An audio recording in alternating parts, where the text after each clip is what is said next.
So we're back. It's been a while. It's been a while. Yeah. Yeah. What, over a month? I think it's been a It's little been over about a month. Yeah. Yeah. I've been out of state, out of country, and yeah, living my dual split personality life. Yeah. So it's been a while since we connected, and you told me, like you feel the pull of tech. You like tech. You love tech. It's interesting to you. But then you spent some time out in nature, kind of. I take it, right? Yeah, that's right. So That appeals also. yeah, weeks off the grid. We have property in Canada in the woods, on the ocean in the woods, and you're definitely not making AI models up there.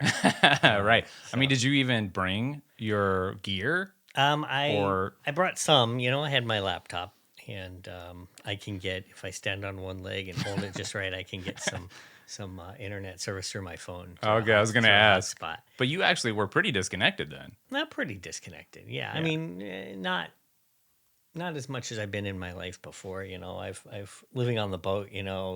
I'd have satellite phones, Yeah. which are like $1 a minute, and have almost no throughput on bandwidth for data. Uh-huh. So that you're kind of That you're really disconnected. I see. So this is kind of in the middle, but Sat phone. sat It phone sounds like that's spy exciting. You've stuff been from back watching. then. You've been watching Starlink's progress with. They think they're partnering with T-Mobile. No. So I have Starlink. T-Mobile and I don't like that. So. Well, Starlink is SpaceX's subsidiary, whatever. Right. That's doing internet in low Earth orbit, and for LEOs they call it, and for our viewers, that's not in geosynchronous orbit, so it doesn't go up high and travel with the Earth. It's flying by the Earth, which is why people talk about you can see the satellites going overhead at night now. Yeah. And the nice thing about that is, unlike normal satellite internet and communications, which have this latency of like a third of a millisecond, I used to have the geosynchronous satellite data when we lived in Virginia, and it just pauses. You can't do video calls. You can't game. If you're a gamer, you couldn't do that. Yeah. What's But the up and down on that? It's got to be. it's like 300 milliseconds. So Okay. a third of a second pause up and a third of a second Wow. pause down.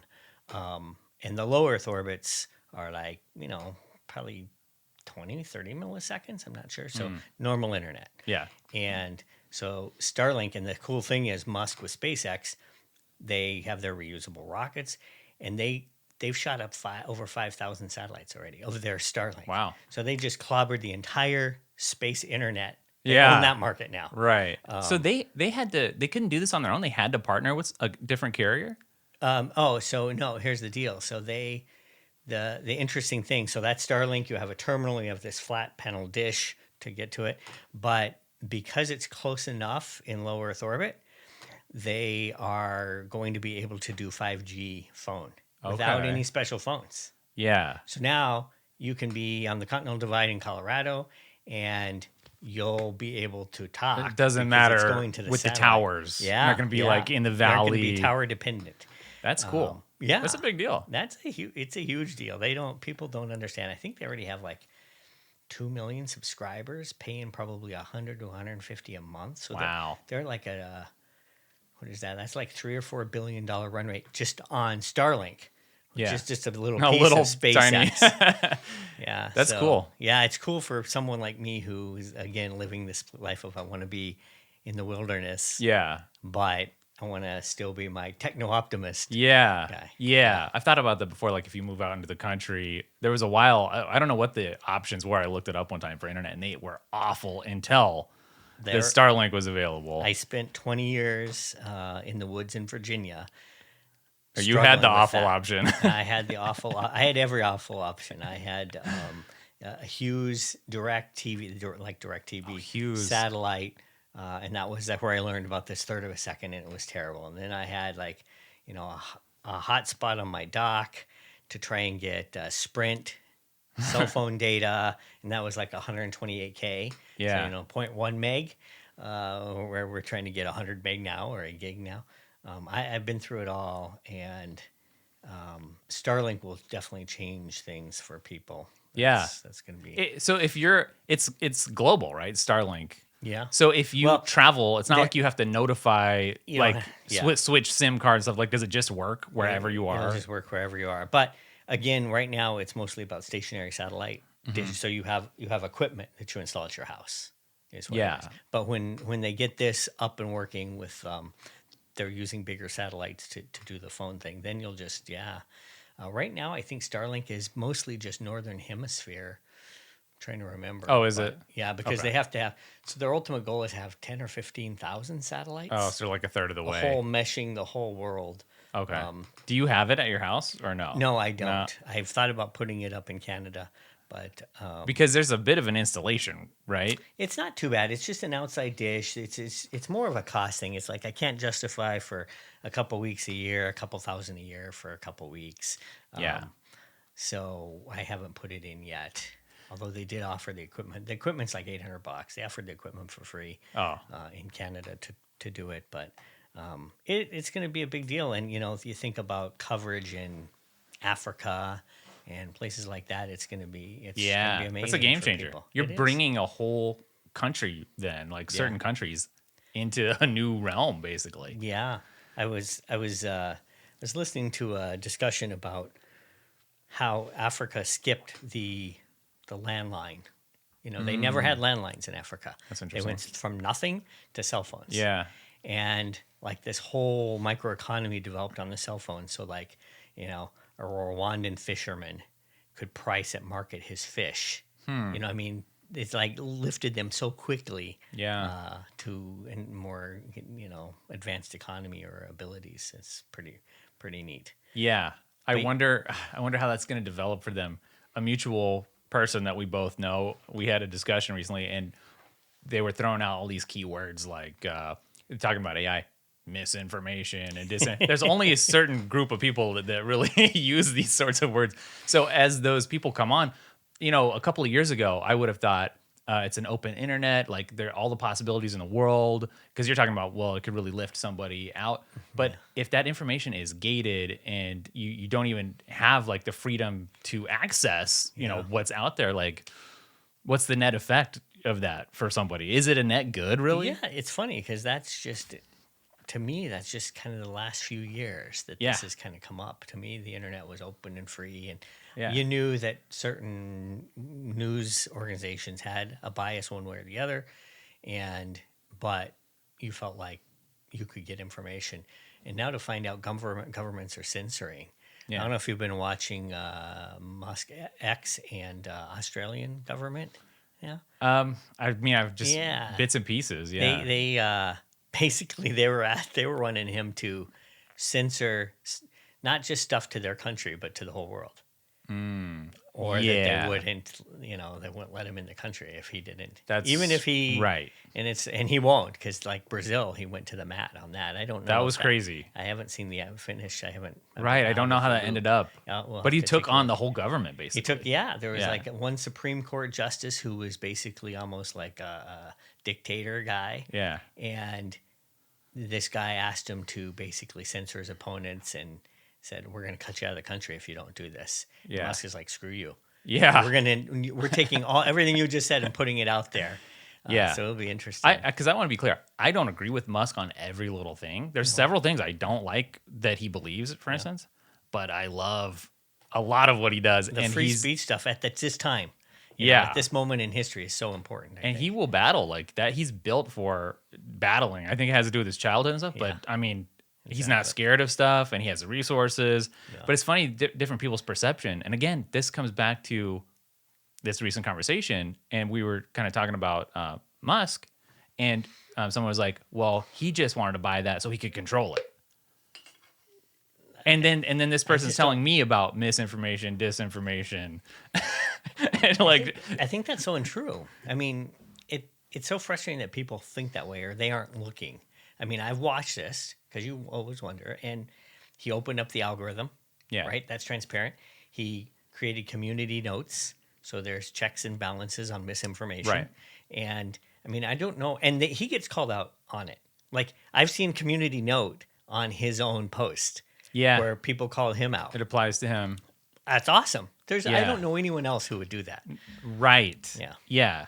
And What's interesting also, I was talking to somebody else kind of about X, like, oh, do you use X? Like sometimes, but it often shows me like far right things, and like I forget what it was, like a white guy getting beat up, and he's like, I don't want to see that, and I get that, but it's so I think like that's part of like where things come from on the Musk debate and X is like people are used to what their Yeah, information their diet, bubble. yeah, and they don't want to know Yeah, kind of like yeah. sometimes. Do you think I that's think part that's of it? true. There's a Nietzsche line that basically people often don't want to seek the truth because they don't want their illusions broken, Yeah. and that's it. That's yeah, and that probably applies like on both. It's not like a Oh, left thing, yeah, it's not a no, right thing. no, I agree. Yeah, Yeah, both people, both sides. I think it's interesting. Do you know John Gatto? I don't know who it He is. should be a guy you look into. He might have just died, but he was a New York City school teacher, 30 years, like multiple award-winning guy, to the point that he was saying that they had delegations from all over the country and world coming to his class every day to audit to Oh yeah, learn what he's doing. And the funny thing is, he thinks public schooling is a crock. He thinks it's terrible. It's the worst thing you could do. And he traces it back to, industrialization and trying to make kids into factory workers. yeah, And he took it one step further that I've never heard. And he talks about, he's written a lot of books. He talks about that Carnegie's and Rockefellers and so forth, as they're industrializing America, more workers, cheaper labor was a big deal. yeah. So they needed to work toward getting women in the workplace. Oh So yeah, they started early uh-huh. because the way you do that is get the kids out of the house. Yeah, And so I think that's pretty interesting. But yeah, that is. he's way. It's so funny. He's an award-winning teacher, or was, and he's way against public education. That's interesting. But Yeah. you know what that reminds me of, and you're gonna like this because it's Star Trek related. Okay. I saw somebody had a post about, remember when Picard got taken over by the Borg, Yeah. and there was like a picture. I don't know if it's from the movie or the show, but the Queen is like up in his face, and he's Yeah. all like Yeah, transformed. yeah. And this person made the point like this is every franchise now, and I think he was talking about media, but it's just like the matriarch yelling at the drones, kind of like That's funny. yeah, but That's true. And he I think meant that for like entertainment and media. But when I hear you talking about school and I think about like business, I think like that's like almost everything at the moment. Yeah. Like it describes everything kind of It's- like, and there's no differentiation. Like names are different, logos are different a little bit, even though those are really becoming like, I don't know if you've seen like how logos they used to be really unique and now they're all like very nondescript, plain, more Interesting. homogenized, like just Yeah. black type with, Yeah. and I just like everything's getting mashed down and becoming the same. Borg. We're all becoming Yeah, the but Borg. it's the bureaucrat instead of the Borg. Like, Well, and I actually in the last few weeks I've been thinking about this. It seems to me that, and I think Gatto got me started thinking about this. The idea was that you can't manage, like, to this day, people can't manage well in companies independent, creative minded people. yeah, You can't manage them. It's like how, because their goals are different. Everything's different. Yeah. They're hard. They have independent thoughts, and he actually claimed that was part of the public schooling. He said a funny line is, if you think of the metaphor, we only use it one other time, which is a school of fish. That's the only other time school applies, which is get everybody into the same. that's funny. Yeah, isn't that Yeah, interesting? yeah. That's the only time we talk about school. Yeah. And it was a Prussian, the whole public school thing was a Prussian invention. Right. To get people in line. And even with- like the chimes, it's like to move on. bells. That was like factory bells, related. I think every- I've heard a little bit about Yeah. that, but I don't know who this guy is. yeah, but, yeah. You should look into them. Huh. But yeah, I think I do feel like everybody, the media, the government, probably big corporations, are. I gotta stop. There's some who value independent thinking, but I got to get everybody to conform and just do what I say. There's Yeah. a funny this is another piece of evidence. I knew a guy that super rich, ultra high net worth guy who he was working with Walmart executives, and he didn't meet what's a Walton founder's name? Oh, Sam. yeah. He didn't meet Sam, but he met like his second. And he said, yeah, Sam does not want to hire anyone with a college degree because he just wants people who do what they're told. Yeah. Because he thinks he has the right ideas, and he wants to. And I kind of feel that's like everybody, the government. We know what we're doing. You shut up. Shut up. Shut up. I don't get that because I'm a person. I want to have my own opinions and stuff, and I think that probably applies to everybody. Yeah. But you have that echo chamber kind of thing happening, and I'm not saying one side or the other. Like the echo chambers are out there, and there's just a couple major ones, I think, but also there's some splinters. But why? I don't understand when other people want to impose their thing on me because they don't want me to do that to them. Like what is that drive all about? Power. Is that it? Though? But you think about it with government, it's for votes and power. Yeah, right. With but non-government, just like somebody I know. Big companies. Yeah, in personal life. Yeah, that's a good thing. I think it validates their. We're talking about. You were mentioning your discussion with that friend that we both know. Mm-hmm. It's interesting because I purposely seek out contrary, like the best of the contrary view. Yeah. To make sure I'm. Speaking of Gatto, he's talking about that when he writes books. He does it all by hand. He puts it to paper, and then he debates himself for months and months to get to the point. And I remember doing that as a young guy. It's like I would come up with a position on free markets or whatever it was, and then I would try to debate myself for years, weeks, or I would seek out the person who I thought was the smartest on the topic that I knew. And debate and talk to him about it because I think people should value truth more than reinforcing their position, just confirmation bias. Yeah. Right? But you know what I think it might be now that we're talking about it? I wonder if, so obviously I think both of us feel like just the entrenched bureaucracy in everything from maybe even like churches to, school, government, like it's everywhere, business. I wonder if we haven't made a individual bureaucrat out of almost everybody in the country, because I wonder if that's sort of like somebody trying to manage you, like your views and your goals, try to get you to fall in line, kind of. Yeah. You think? Yeah, it could be. I mean, I think part of it is, and again, I'm thinking of Tammy Bruce, that lesbian, now conservative person, activist who basically said she was embedded in the movement for decades before realizing that they're terrible people. And basically she's like, the whole reason they do it is to make themselves feel better about their choice. If I can get you to agree, then, it's not, I could already do what I want to do, but if I get you to agree that it's okay, then I feel better about it. Yeah. Right. And I think that might be part of it. It's like, if I get someone to agree that, men never went to the moon, then I must be right. Yeah. Right. Right. Yeah. That confirmation bias. That brings up something interesting. I saw a note. Sometimes I make notes to myself when I have little ideas and I forget about them, but then I'll come across them later. And I had one, I kind of relates to this. And it was, I had noted to myself, I wonder if, you and I are both Christians. So for anyone who's not, then, but I wondered if God had built renewal into our universe as a way of showing people, like, if things haven't gone your way, if you made some bad decisions, whatever it is, like, look, here's an example. Like tomorrow, there's a new day. You have that cycle. There's new season. There's new seasons. Yeah. Yeah, and I think you could look in nature and see all these different examples of that.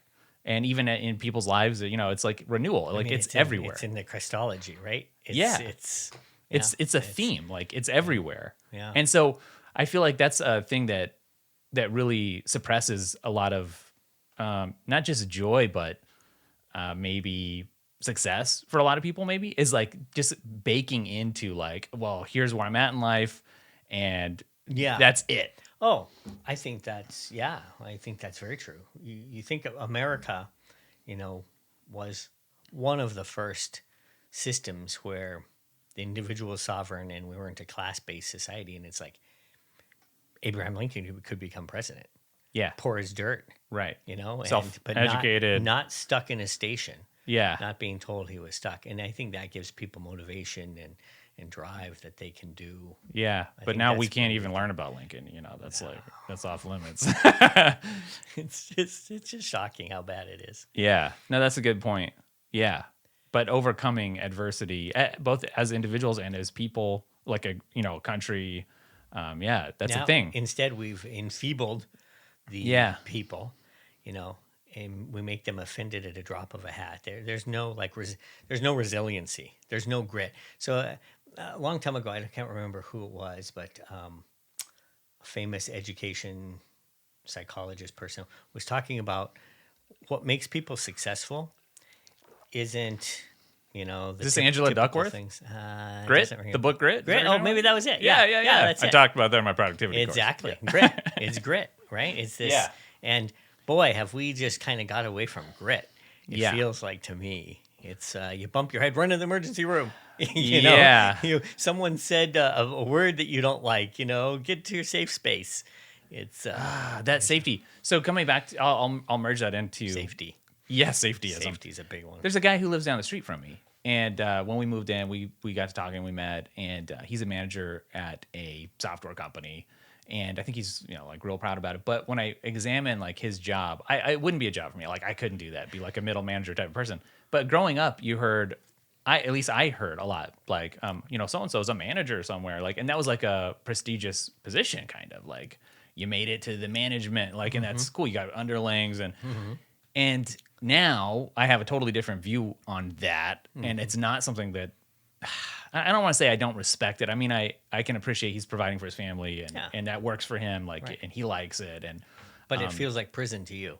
yeah, and you talked about earlier. It really was resonating with me. The creative person doesn't fit in at a place because I've got a few examples in my past work history where like I didn't fit within the structure. Yeah. So, anyways, yeah, it doesn't resonate with me, that whole management thing. So that's an example of me like rethinking priorities and things in life, and Yeah. You don't have a lot of time. Do you want to spend it locked in prison in school, locked in prison in a big corporate office? I don't think we're really made that way. Doesn't quite feel right. My wife observed when we were on our land, she observed that, hey, it just seems better for you what you're doing, and we were doing, like, I built a solar array. My daughter and I built a solar array, and it was, so you do some hands-on physical stuff. Yeah. You still do some mental stuff, but it's not on someone else's clock. yeah. So I think that's probably a little more the way we're made. Okay, I want to ask you about a couple things here. I'm curious about the solar install, so let's get to that in a second. But when I hear you saying that, it reminds me of like the Superman Fortress of Solitude thing. And what I mean by that is like, I'm not really into comics and the superhero stuff, but I think it's an interesting analogy. Like here's someone who has something to contribute to the world, right?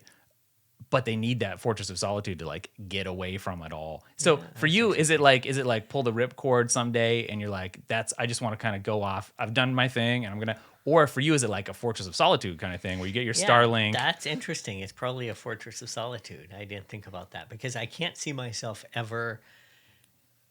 I want to create and contribute, right? So that's part of me too. And it's just finding the timing and the balance of how much. Yeah. I've said I don't think men should ever retire.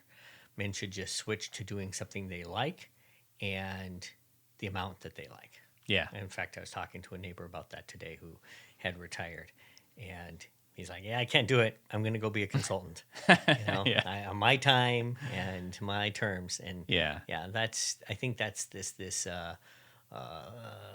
individual, control is pretty important. Yeah. I think that's important. We've absolutely, starting at a young age, we take that away from children, right? You drive past a school, and the schools today aren't so bad, but you drive past a school built before, 10 or 20 years ago. They look like a prison. Yeah. I mean, they literally look like prisons. And yes, 10 years, depressing. how many, 12 years in that. Yeah. And and then you move into the, stamp the clock. Yeah. 40 hours or whatever it happens to be. And it seems like not the right way. Although AI is going to change all that. So Yeah, but here we haven't really. Okay, before we get into that, I do want to hear about the solar. Tell me Solar. about it. Yeah. Yeah. So part of being out in the wilderness and still being a technology guy is you need power. So built a big solar array You and sent me some pictures. Looked like yeah, a wooden frame. built a Did you big just wooden go to the frame, hardware but it's store movable. and grab some components? Yeah. So I went to Halifax, Nova Scotia, and got the panels, and I put a battery system in. So it's a pretty heavy duty thing. It would have been 30,000 probably to have it done, and my daughter and I did it for probably five. Nice. And How tall was it? I mean, you looked pretty it was, small it next was to it. huge. On paper, it didn't look so big, and then you get it up, and it's like, oh man, we're going to die. How did you do You know, that? Did you have like a little crane or something? Or like, no, it was all you learn. I think I told you about building my log home, and you learn techniques doing things on your own. Pulleys, and you learn ways to do things that you typically need heavy machinery for. interesting. But You should have time lapsed it. I should have time lapsed. I have a handful of photos. I have kind of a little narrative, but yeah, a video would have been great. But yeah, so that went well. And did you feel theoretically. satisfied afterward? That's the thing about getting it? projects and creativity. Probably you're the same way with your creativity. Is when you make something, I think you feel. I mean, the psychology. This is psychology 101, but it's given. You feel good about it, right? The thing I always struggle with is when I make something. It's like I could have made something better for society, bigger. You know what I mean? It's like I can't, if I make something small. My daughter, I'll give you an example. My daughter wants to make a fountain with a little windmill to power it up there in Canada. And I can't put my time into that because I can buy that off the shelf. I would probably feel some satisfaction, but I would feel like I wasted that time that I could be doing something bigger. And I define bigger by like bigger contribution. Yeah. So that's something I struggle with. That's part of this something duality that that I could struggle benefit. with. Yeah. Well, okay. I feel like that's maybe where this fortress of solitude thing can kind of come in. Like, so part of what I think is lacking in society is nobody's shouldering responsibility anymore. Yeah. And so for the people that are going to do it, you look at somebody like a Musk, man, he comes up like all the time on here, but there's not that many examples. There are He's not. acquired some resources and he's shouldering responsibility, and he's taken arrows. A lot of arrows. And so I feel like he probably must have some sort of fortress of solitude. For him, that may just be escaping into work. I don't know. For him, I think it's video games, right? Yeah, that's right. I've read. Yeah, it's I've read, digital. Yeah. But I think when you're going to do bigger things, it's nice to have, it's like a fire and ice thing. Like you got to have the best relaxation and like getaway, and all if you're going to do something that is going to take it out of you. Yeah. It's that responsibility Well, thing. no, that's probably true because it's interesting because I have, employees that'll say, well, don't you ever sleep? Don't you? All you do is work. And yeah, that's a good chunk. It's not a 40-hour thing I do. You're working till all day long, all evening long. My family's grown and out of the house mostly. And so, yeah, I think for me, probably it's different because it's like, you're all in most of the time, and then you to get all out for a while, or mostly out for a while. Yeah. And then, so it's probably not well balanced. Yeah. But, Do you find that you work in like sprints, like software people kind of talk about, like where you really like go all in and I'd and say then you so. kind of lay off the Yeah. gas and you kind of do something else. Yeah, And I'd say that's the case. I've always been that way. I told, I say I kind of, I work super hard for a few years and then I retire for a year or two, and then I work super hard for a few years, and so it's like I don't have life and then retirement. I have like little spurts. But I was going to tell you something interesting that I remembered about being up there and objective reality. So our AI. So we have our land is on the ocean, and there's 100-foot cliffs, 150-foot cliffs. And at the bottom of one set of cliffs, there's a beautiful sandy beach. And then there's a peninsula, and on the other side, there's a rock beach. Just millions of, tumbled around stones. And you can get there at low tide. And one time we got caught over there. and the tide came back, and it was a nightmare. I can tell you that story sometime. So anyway, my daughter's convinced that we have to get stones from that beach up to the bluffs to the top to make paths, stairs, and siding for a house. Okay. Right. I have a guess at what you're gonna say. Well, it's like first it's utterly crazy. It's back to that thing. It's like, well, we can't spend time moving rocks. It's like I'm on chain gang here, But Well, I thought you were gonna say you were gonna drone it. well, no, okay, so we'll get there. So over days, weeks, we've probably been thinking about this a year. You come up with all these different ideas of how you're going to do this. Yeah. Various things from carrying them up, walking back and forth, or at low tide, and you calculate how many you could do. Okay, rope up the cliff. Okay, winch.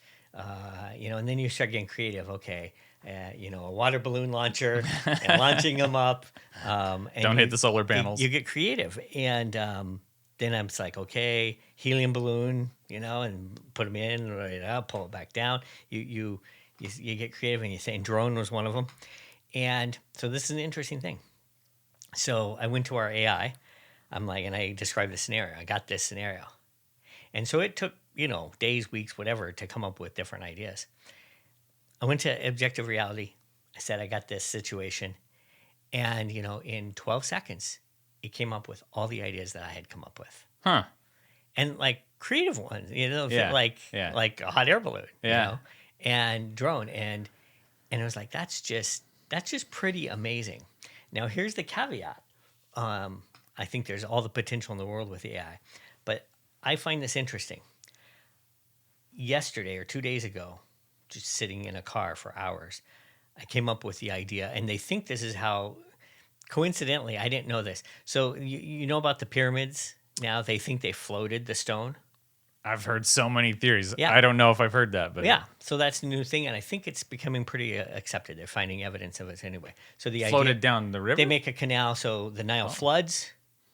They make a canal, and they chip out the stone, and they tie, floats to it, and they float it there. Interesting. Okay, and that's as far as my mind went on that. Okay, thinking this is what they did. But I'm sitting there thinking about this stone up the cliff thing again, and this Egyptian thing comes to me. It's like, boy, if we could get a column of water, we could float. Put it and it would float up. This is intriguing me. I don't know where you're going to end up with this. But Okay. So I'm like, up a 150-foot cliff? Yeah, if you had the water's going to flow up? If you had a straw. Okay, imagine you have a straw. Okay. If I put it in water, I put my thumb on it, I pick it up, I put a thing with a float, that thing floats up. Interesting. Right. Okay. Right? It's like, well, that's pretty amazing. So I started doing the engineering on it. The PSI and the structural component of, okay, you could get a big sewer pipe, and you could, I'm going through all this stuff. Yeah. It's like, okay, it won't work because that column of water is so heavy it bursts the pipe, right? 150 column. The pressure. So anyway, get going about this, and I'm like, okay, well, we have to, maybe you could put gates in there. Anyway, I pulled up a video. That's exactly what they think they did with the pyramids. And it's absolutely freaking amazing. Yeah. They actually built a stone tunnel up the side and floated the stones up there. And you'll have to watch animations of it because it's absolutely amazing. And they think they did this in Cambodia with Angkor Wat or whatever that temple is. That they thought, well, how could they have ever made that so fast? That couldn't have worked. Yeah. And for forever, archaeologists have been like, okay, we don't really know how they do that, but we think they wrote it on logs and they had 10,000 slaves pushing these big blocks. Yeah. No. So. No. Well, let me go one more step. Okay. Here. What I find really interesting is that I hadn't thought, I just came up with it after a year of thinking about this. Yeah. AI couldn't come up with that. Why? Which is interesting. Oh, I think I know why. Maybe it's never been written about. That's right. Yeah, it's not in its training. So it leads one to wonder about large language models and how far does the creativity... Because I've often thought about testing them And how can you test them? Because it's hard to come up with anything that's never been thought of or be creative. Yeah.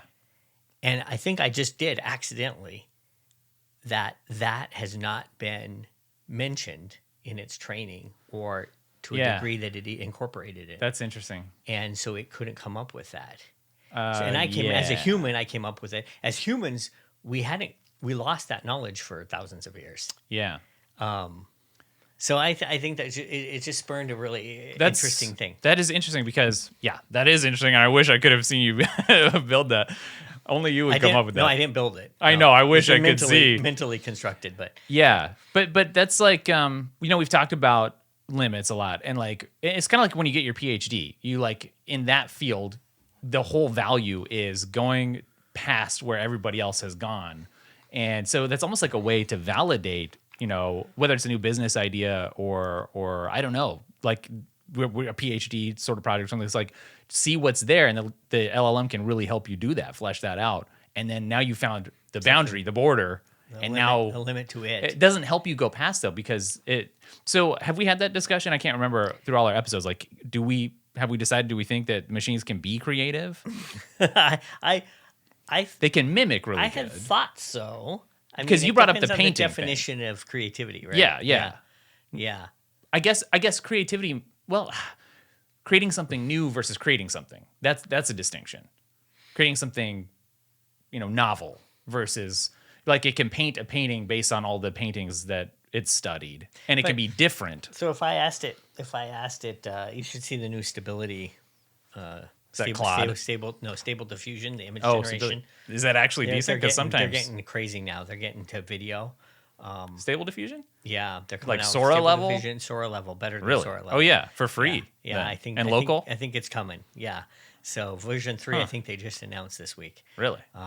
Yeah, so you'll have to look into that. So creativity. So if we ask Stable Diffusion or whomever, make me a new creature. Yeah. That doesn't exist. It would do it. That's creative, right?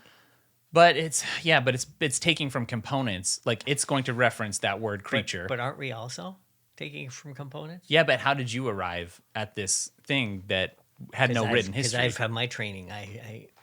But there's a gap there. Yeah, I don't know the answer to it. That's interesting. We've arrived at a frontier, and that's somewhere to explore now. Yeah, what that difference is, because a lot of people are wondering that. Yeah, there's money riding on it. But again, I'll come back to effective.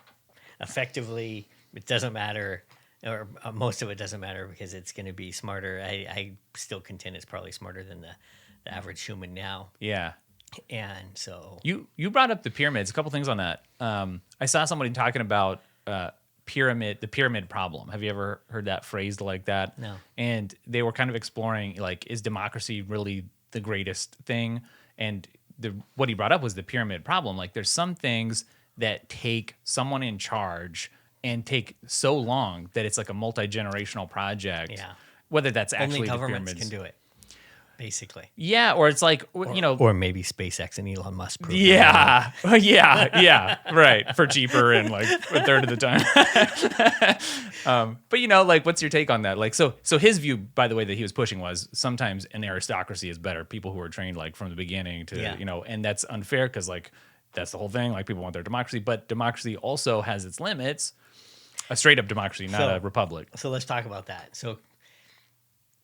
Three things to explore. Let's talk democracy, although I want to call it more republic, authoritarian, representative republic. Yeah. Aristocracy and theocracy. Mm-hmm. So aristocracy is kind of interesting to me, and this kind of came from. Did you ever see the series Downton Abbey? Yep. Well, part of it. Yeah. Yeah. So it was a non-morally objectionable show to show my children at a certain age. So. We saw some episodes. We saw most of that probably. And kind of came away with that. It's like, yeah, giving people, like, they train their children to be, like, there's a reason, like, the Kennedys, like, they would sit around the dinner table talking about world politics. Yeah. Right? They weren't talking about the newest game or, whatever, what that woman did to her husband. They were talking about world politics. Yeah. And people who are steeped in that in an aristocracy, probably there's some benefit to that, right? I would Yeah. think you. I still maintain Depends we what you're have is the optimizing best. for. Yeah, that's absolutely true. Yeah. Which brings us to theocracy, right? If you're, it's this constant question between the nanny state. It's like, how much do you say that people can't take out or look out for their best interest? Yeah. You know, is it purely liberty you're looking out for? Is there a soul? Is it the collective good? Yeah. You know, Could you argue, do you think, that the secular left is not all that secular, and that is sort of a pseudo theocracy in a way? It's very religious, like, certainly. It absolutely I mean, is. it's, if not cultish, yeah, but you know what I mean? Like it's like an anti-theocracy. yeah. But it is actually very much an anti-theocracy, Climate like literally. change had led me to believe that it's a religion to them. That's Yeah. I have a family member who we have hours of debates, and very far left, very very intelligent person, and I remember at one point in a conversation I just said, "I think this is a religion for you." He's very secular, very anti-religion. It's like I just realized it's like, wow, this is a religion to you. So this is Yeah. different, right? Yeah. I can't test this. You can't Yeah. try and yeah. So yeah, I I think said that to a family member of mine, not on that How'd that particular go? issue. They denied it. I said everyone has something that they subordinate everything else to, Mm-hmm. and for them, that's essentially God. It doesn't have to be in your mind actually God, but like that's the thing that everything's subordinated Effectively, to. yeah. And I also said something to the extent of like, everyone longs for, has like a religious longing kind of, whether C.S. Lewis would say that yeah, and they just said no, I don't think that at all, that and people don't have that. yeah, and I just think that was probably dishonest because in the moment you're not going to let someone Yeah, I mean, win that like- argument, but Like, I think that's true. I mean, either secularly or spiritually. Like secularly, a secular person would say evolution created that need in you for a reason, right? I have to believe in God and a higher purpose to get me through death or whatever it is, right? So secular people kind of believe that's there. Obviously, spiritual people believe it's there. So I'm not sure how they say that there's not a need in Yeah. people for it. right. That's strange. Yeah. But yeah, the cult thing and the climate thing, we're recovering libs. It's been a multi-year process, I don't have the electric car anymore. It's just Funny. I'm a carnivore now, all these things. How's carnivore going? It's good. I have an interesting system, which you are going to be like, that's not real keto. But I found out, I got down to a good weight. I have people comment all the time, like, man, you losing weight and like, looking good. I'm like, yeah. But we've started having like a cheat day like on the weekends. And so I'm sure like there's still most of the benefit to like the keto stuff. I'm that way. Yeah, but then I'll have like a ton of pizza like on a weekend. If it's been like a crazy week, sometimes like relaxing and it doesn't do anything to my weight or whatever. It's like I can take that hit Yeah. weekly and still like Once a be week. pretty Yeah, on so track. The question is how much you Yeah. could take. Yeah, and it that- seems like I found an equilibrium. that's So interesting. By the way, pizza. I'm a huge pizza guy. I lived in New York for 6 years. New York pizza, just you lived in New York for 6 years? yeah, I didn't know that, yeah. dude. And I grew up in Colorado and thought, pizza was Domino's. Yeah. you know what pizza was. And then my Jew Long Island roommate, is like, no, I'll show you pie. Let's go get some pie. And So now what- I'm a pizza snob. What was the best pizza then there? And just it's It wasn't like no the dollar chain. pizza. No chain. Yeah. It's just a What made it better, slice. honestly? Was it thin? It Better was real cheese, greasy. real greasy. Crust is great. I mean, it's flatter. It's just really Yeah. great. If you fold it and eat it, Yeah. It's just that's. And there's a place or two near. When here were you like in that. New York? When was that? What was that for? I went to school in New York. Oh, Yeah. okay. yeah. I didn't realize that. Yeah. Was it a good experience or? It was an enlightening experience for a small town Colorado, farm town Colorado Mm-hmm. guy. I went out there and they're really brash, as stereotypically you would think. I remember I had been gone, this was later, I had been gone for a few years and I went back to New York, flew into New York. And this is before cell phones. And flew into the airport and got there and I needed to call someone, didn't have any change. Walked up to a car rental desk. I'm like, do you happen to have change for $1? He's like, well, you think I'm a frickin' bank? I'm like, I was shocked. And then I'm like, yeah, you look like a bank. Give me some change. And then he gives you change. And it's like this whole different mentality from the South or the Midwest. Yeah. But the people are, there's depth there once you break through. And So what's your take on then city life versus? so I was in upstate New York. Oh, okay. But mostly. you must have gone into Manhattan. Oh yeah, I was in the city a lot. Yeah. So I thought I would work on Wall Street. That was always my goal. Okay. That's where you're right? headed. I was going to be a Wall Street guy, and I interviewed. In fact, I slept in the Vista. I think it was called the Vista Hotel, which is in the World Trade Center. And there was no spot on earth at that point that you could have more steel and concrete above you. Is what I pictured. It's like that's kind of insane. I remember laying there thinking that. Yeah. And I was interviewing with J.P. Morgan, and I'm walking over homeless to go into this, Class A marble, 100-foot ceiling foyers, beautiful things, and it's like didn't work for me. Yeah. The dichotomy did not work for me. You didn't want to do that day after day. Yeah. 'Cause, and I didn't get offered, so that probably helped. They decided for you. But I have definitely grown away from cities. I think that's just a terrible Was there thing. a part of you at some point in your life though that thought city was the pinnacle? Yeah. That was it for Yeah. Gordon Gekko Man, Wall Street, that's my hero. That's what I'm doing. Why is it? Because I went through corporate that. raider.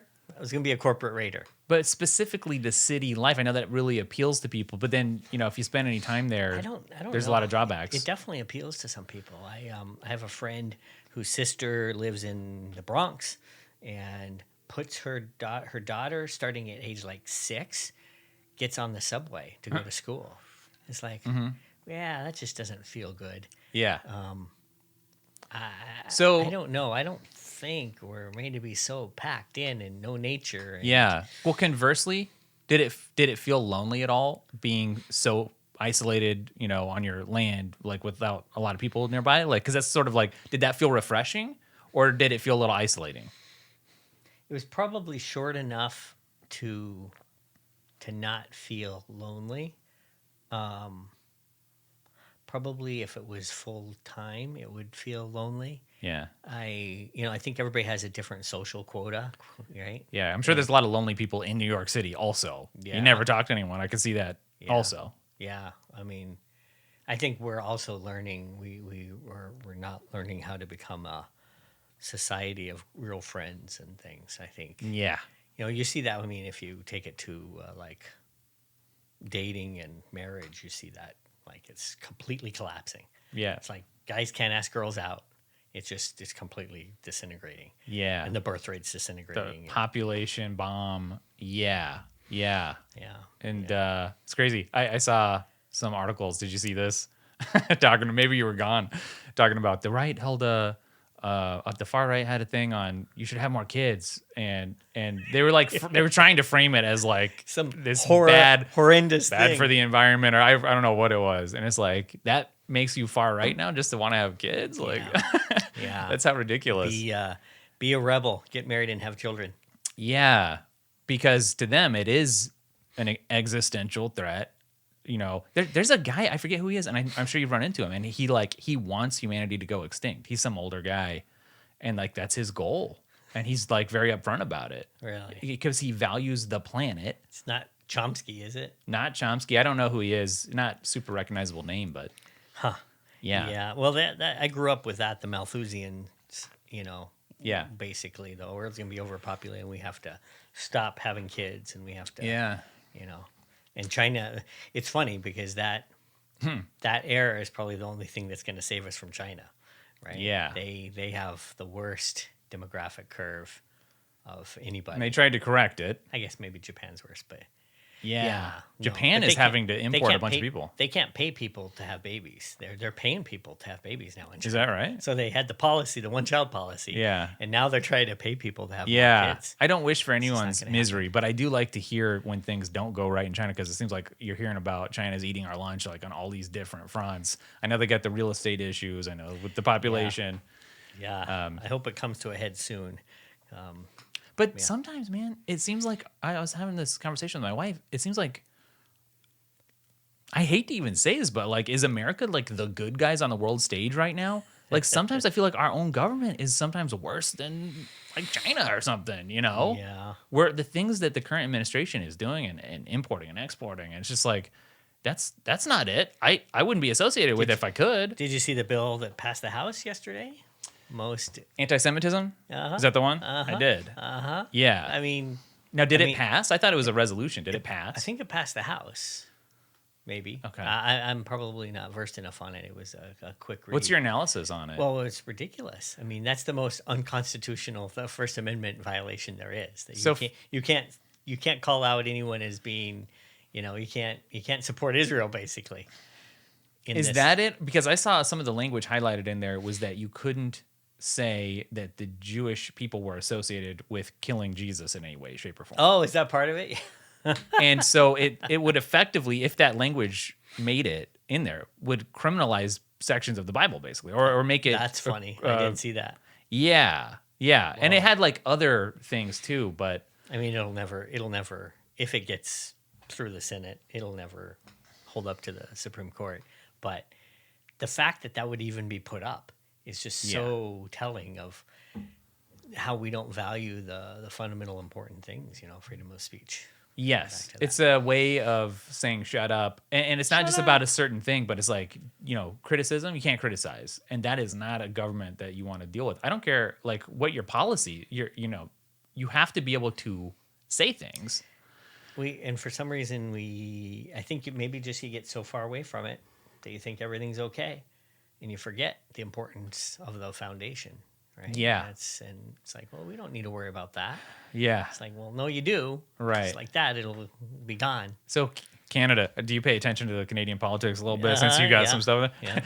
How do you pronounce his last name? Pierre Polivet. Polivet. Is that okay? Polivet. I catch some clips of him. I love just watching him every now and then. He's kind of a Rand Paul, right? Yeah. He's just a guy who's comfortable in his own skin. Yeah. And he just tells it like it is. Yeah. And there's a lot of support for him up there. I talked That's to good. various people. Is he going to make it in, you think? And I think he will. So it's like the UK. They don't vote for the prime minister. Uh-huh. They vote for the parties, and then the party puts in their choice. I see. Kind of like the Speaker of the House. Yeah. Right. But yeah, I think people are pretty. So they have a carbon tax now in Canada. So gas was insane. I was paying like $6 a gallon, $6.50 a gallon. To benefit climate stuff, Climate. while the average person is like, It's so appalling. So paper straws, which I appall. It's like if you don't drink your stuff, first of all, it's not comfortable on your lips. Secondly, if you don't drink it fast, your straw gets all soggy. paper right? straw. And then no plastic spoons. If you get some, you want some chili from Wendy's or something, you don't get a plastic spoon. You get this wooden thing that's really terrible to eat with. It's it's like a tongue depressor. I'm trying to eat my chili with a tongue depressor. Yeah. No plastic bags. Yeah. So your groceries, you're trying. Yeah. It's and I understand their intent, but it's not the right way to go about it. Well, Right? is it their real intent or is it the mask of other intentions? Do you know what I mean? Like, It's power and control. well, yeah, I feel like there's an agenda and it's not really what it's purporting I think to they're be. probably true. Well, I think it's probably like we say, there's useful idiots who that is their intent. Yeah. That's what they It's think. a vehicle And, for. but the powerful, the people in power are like, if we have $1 trillion carbon tax economy, we get to control that. Yeah. Right. Exactly. Yeah. Yeah. But it's funny. The clip I saw maybe this morning, I don't remember, was he Yeah, was in. Pierre? Yeah. Is it the House of Commons? Is that what they have where I they're think- both on the two sides and Yep. they get up? MPs. Okay. Yeah. So he was there and he Members of stood up Parliament. and he said, I forget what he was saying, but he called Trudeau something like not even bad, like it wasn't crazy. It was something. And the dude running things stood up and said, I need you to take that back. I'll give you another chance. And so he said, okay, I change it to something else that was hilarious. I take it back and I I'd say like to this. see that. Yeah, and he did that about 3 times. And he said, no, I want you, last chance, I want you to just take it back. Don't say anything else. Just take it. And I was like, what am I watching Don't right say now? anything. Yeah. It's like And this is the opposition 1984. leader. It's the Ministry of Truth. Yeah. And they kicked him out. Did they? Yeah. Nice. nice. And yeah, I loved it. I love that. I like seeing someone stand up, but I was kind of, even though it was a ridiculous thing, like he wasn't even saying anything. Like Yeah, it was a little chilling. it is chilling. Yeah. That's why I was my first kind of chilling. So I grew up in my generation. There was a lot of science fiction around, 1984, Brave New World, Fahrenheit 451. I never did read that one. Is that worth it? Yeah, it's a good one. Yeah. It's basically, again, a lot of these are set in the UK for some reason, which is kind of telling. But yeah, book burning, and you couldn't have, they're just censoring. And my first, I remember it was not that long ago, maybe 5 or 8 years ago. My first indication there was someone in the UK, they were like hate speech arrest for saying something. Yeah. And I kind of realized, wow, they don't have the First Amendment. Yeah. We are pretty unique that way. Yeah. Well, does America still have that, you think? So far we do. I mean, they're chipping at it with hate speech. They're trying to get at it. Well, the thing that sticks out in my mind is we have this campus protests happening right now. And I just saw a video of what looked like just regular students, like kneeling down there was a Muslim leading some kind of call to prayer. And like it was everyone, and even the people that didn't necessarily seem like they would just be Muslim were participating. Okay, so there's that. And you have the fact we're funding a lot of these public colleges. Their student loans are being forgiven, so I'm paying for all this stuff. But on top of that, what struck me was like we do have some examples of some Christians who have been arrested for like praying in public. Yeah, well, we just had so there's a woman, what's her name? She survived the Holocaust, and she was one of the ones arrested for praying at that abortion clinic.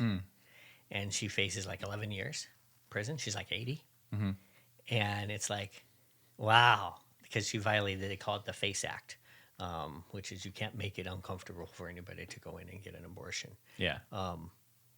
So, but yeah, it's one thing I want to mention about those protests. Did you see the Columbia students after they left the grounds? Oh. How just utterly They really care about the disgusting. environment. They care about the environment, and immediately made me remember I went to the first Tea Party rally. Did you? Obama was elected, I didn't know that. and they were going to put through national health care. Yeah. And so I went to that rally. There was like Where? it was was it? on the mall in Okay. DC. There was like 500,000 people there, maybe 500 to a million. The media reported it as like 10,000 or 15, 20,000. And I'm watching this real time, them reporting on it. It's like, you liars. This is unbelievable. Let me show you the 400 outhouses they have, porta potties. It's like, you don't do that for, it was incredible. Anyway, at the end of that, so first of all, there was no violence. Hundreds and hundreds of thousands of people, no violence. And people from all walks of life. Like I saw hippies, I saw nuns, I saw black, white, everything. And everybody was it was a really great experience. At the end of that, there wasn't like a piece of trash on the mall. I mean, you would never see that. And I contrast that with what I just saw with Columbia. Yeah, because I think that mentality is not even about like the individual people or any group they belong to. It's like there's a mentality of build and or maintain, and then there's the mentality of tear down institutions. Yeah, so I think that makes sense to see that contrast. Yeah, because that's what it's about. Both of those. It's a scary future. Now, has it been worse? I mean, like in the '60s, there was protests on campus. Let's talk about that. So I have asked, trying to seek truth. I've asked a lot of older people about this, and because for me, I'm going to go to racism. Racism kind of died in the 90s, 80s, 90s. It was and you can gone. see that in Google searches. You can see that in Google Trends now. Yes. Yes, it was gone, and then the media started talking about it, and boom. Yeah. Spiked it. And, Black Lives Matter and all that. There was, in the 70s, the Weather Underground and the Black Panthers that were killing people and blowing buildings. I mean, they actually blew up. Yeah, there was a lot of bombs. They blew up the Capitol. Right. I mean, there was a bomb in the Capitol and an explosion. Wow. And you don't hear about that. No. You don't hear about that. So there was some bad times. It kind of got fixed. I think it got fixed, and now it's reignited. Hopefully, that's back to your rejuvenation cycle. Maybe there's hope that that'll be. Yeah, but I think this might be an unfortunate situation where the only way around is through, and I don't know what that means. Yeah. But yeah, that's interesting. Has it been worse? I think one thing that must be different, and you tell me, but this mass importation of people, more than however many states at this point. Most at this point, probably. Yeah. I mean, I don't think that has ever happened to this Not to scale and this extent. degree. And It's kind of crazy. They're flying them all over. Yeah. I mean, it's clearly an intentional. yes, and there's a guy, I forget his name, Michael Yan or Yam, something like that. I've run into him, and he went down to the Darien Gap, and he was looking at what's down there, because there's a section for people who don't know where if you start in South America, like you got to go through this squeeze point, kind of, and you can't, there's like a river or something, like you need some help getting it, but there's like an encampment there, and he was saying, look, a lot of this stuff is government funded, and it's U.S. funded, and he was explaining some of the organizations there, a lot of globalist stuff, and Open Society, Soros is funding some of that. yeah, and It's intentional. it's hard to make sense of everything except for that just homogenization that people are after for that control, the power. I don't know.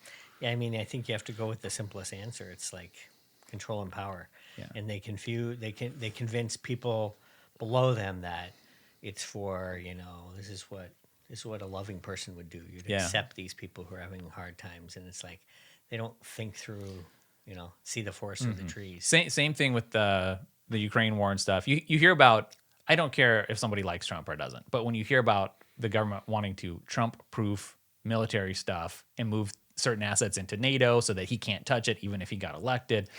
I mean, if people can't vote somebody in to represent what they want, again, I don't care Yeah. if you like Trump or not. Yeah.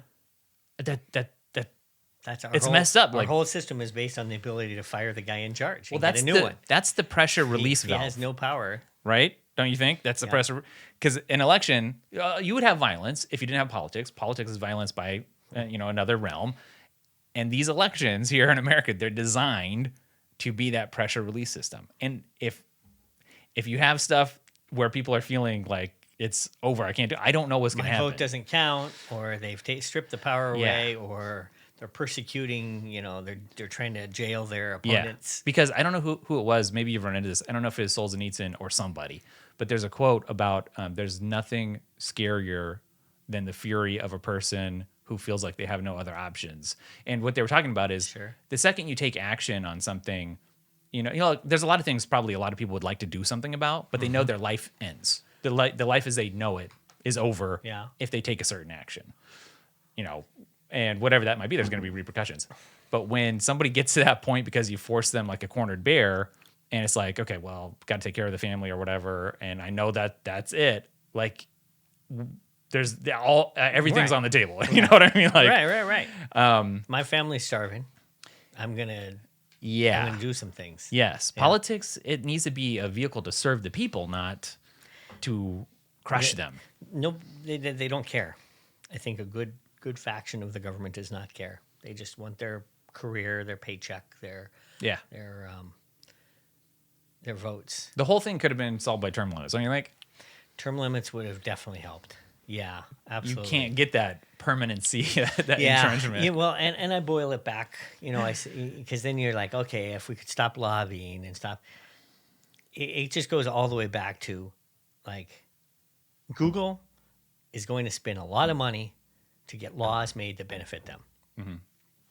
Naturally, you can put, like, my friend at Capital One, the exec I know, who said, "Hey, Sarbanes-Oxley, we pay people $1 million to figure a way around that." Yeah. It's like you aren't gonna stop the natural selfishness. The Adam Smith. That's why McKinsey exists. So yeah. So you aren't gonna stop that, and we know they act in their interest. So what we have to do is we have to limit the power that they can wield in government. I mean, I've always said you aren't gonna bribe the inspector of your house if he has no power to do anything to you, right? Yeah. the inspector of my house when I was building my log home could tell me I can't move in. Okay, now there's like this incentive system to like, okay, what can I do? Yeah. You know, it's like the maitre d', you know, That slide was him your favorite 100 guy, I know. 100 yeah, slide him $100 to get my table. I mean, but if you take away that power from the federal government, then you aren't going to have all this craziness. You aren't going to have, Which, let's be honest, is not going to technocracy. happen. I mean, in our lifetimes, I don't know how that ever. Well, we can make dents in it. Happens. Reagan started to make dents in it. You know, he cut some of that. I think if Trump's elected, he's going to make some dents in it. And maybe if you can, you know, I mean, look at it. Not the Alfredo guy. Ripping off, what's his name? Javier Milei, is that who? Milei, yeah. Yeah. But is it Ecuador? Oh, are you talking about Bukele? Maybe. Is that the guy? He just stabilized their runaway inflation for the first time in like 20 or 30 years. Yeah, those are the two guys, Milei and Bukele. Is Bukele the guy who like last week brought his cabinet in and said, guess what? Yes. The only non-cabinet member here is the attorney general. And the reason is he's going to inspect you all for bribery. That guy's crazy. I don't like care those about my two. life. He said, I don't care about my life. Yeah. Many presidents have been killed. Yeah. I care about the future. That's crazy. And he probably will be killed. You think so? You're predicting that? I don't want to predict that, but that's... Yeah, I saw Musk was like, I hope he has good security. Yeah. But that's crazy. That is crazy. It's awesome. Yeah, it is. You need people, you know, you think of Elliot Ness Yeah. and the mafia Yeah. in the I guess, I don't know, 20s, 30s, 40s, 30s, something Well, like what's the string that ties all these people that, you know, we tend to like together? It's just that they have a higher, it's not just courage, there's something they care about more that supersedes even their life. It's not personal. Yeah, it's for the greater good. Although, you know, the climate activists would say the same thing. So Yeah. it's like, it's for the greater good, and it's really, it's truth. It's the good, right? Yeah. What they're doing is the good, not some misplaced good. Yeah, see, that's why I always come back to the distinction of like pro-human versus non-pro-human stuff, because I think that's the distinction between like the climate people. You could have someone who's like really all about leftism and the climate that really cares, that really thinks they've got it all figured out and has a solution. And you could have somebody on the right or a Christian or a religious person who really is deeply convicted and convinced. Also, what's the difference? At the end of the day, one wants humans to be here and to flourish and to thrive, and one group doesn't. You know, like, I think that's the main distinction. Like a lot of the climate people would say they're doing it for humanity. Like, humans aren't going to be here. We're going to be flooded. Yeah, and but now that's destroyed. where the second part of the thing comes in, like human flourishing. Because, you know, I was going to say this before, we're recovering from our old liberal lifestyle, but we still get like the trash bags that are like eco or more eco. Funny. And I don't know how many of those rip on me like all the time. Like I'm trying to put it in the trash can, it splits in half. You know, like look up sometime, study that, because I had this seeking truth period where, you know, I grew up backpacking in the wilderness and I love nature, and you would hear these things about recycling and you're doing your part and so forth. And there's this point where it's like I had to question everything. Yeah. I had to question everything that anyone ever told me. And so I did a deep dive on recycling and so forth. Yeah. And specifically, I think what drove me was the Pacific Trash Island. yeah. Right? Mm-hmm. So I dug into that. And they show you pictures. If you Google it right now, Yeah. they show you pictures of this like awful looking garbage thing Yeah. and, you know, this terrible thing. It's complete baloney. Yeah. It's what it is, the Pacific Trash Island.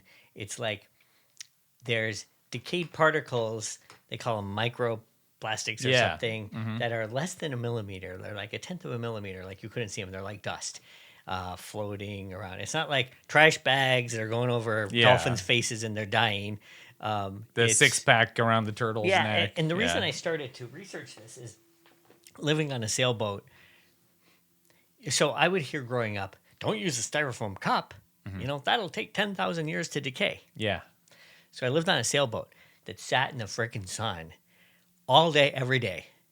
And you could not find a man-made substance that would hold up to the water in the sun. You had to constantly maintain it. Really? Constantly bottom paint with, poison. Mm-hmm. You had to get these incredibly expensive varnishes that might last you 2 or 3 years. Yeah. Before the sun just ate it up and decayed, and it was like, and it got me thinking about it. So I did a lot of research. The plastic, the styrofoam, it all decays quickly. It's not a big problem. And then if you take all the landfills in the world and you condense them in a spot, you couldn't even see it on the map. Mm-hmm. I think we shouldn't litter just because that's Yeah. unsightly, Yeah. right?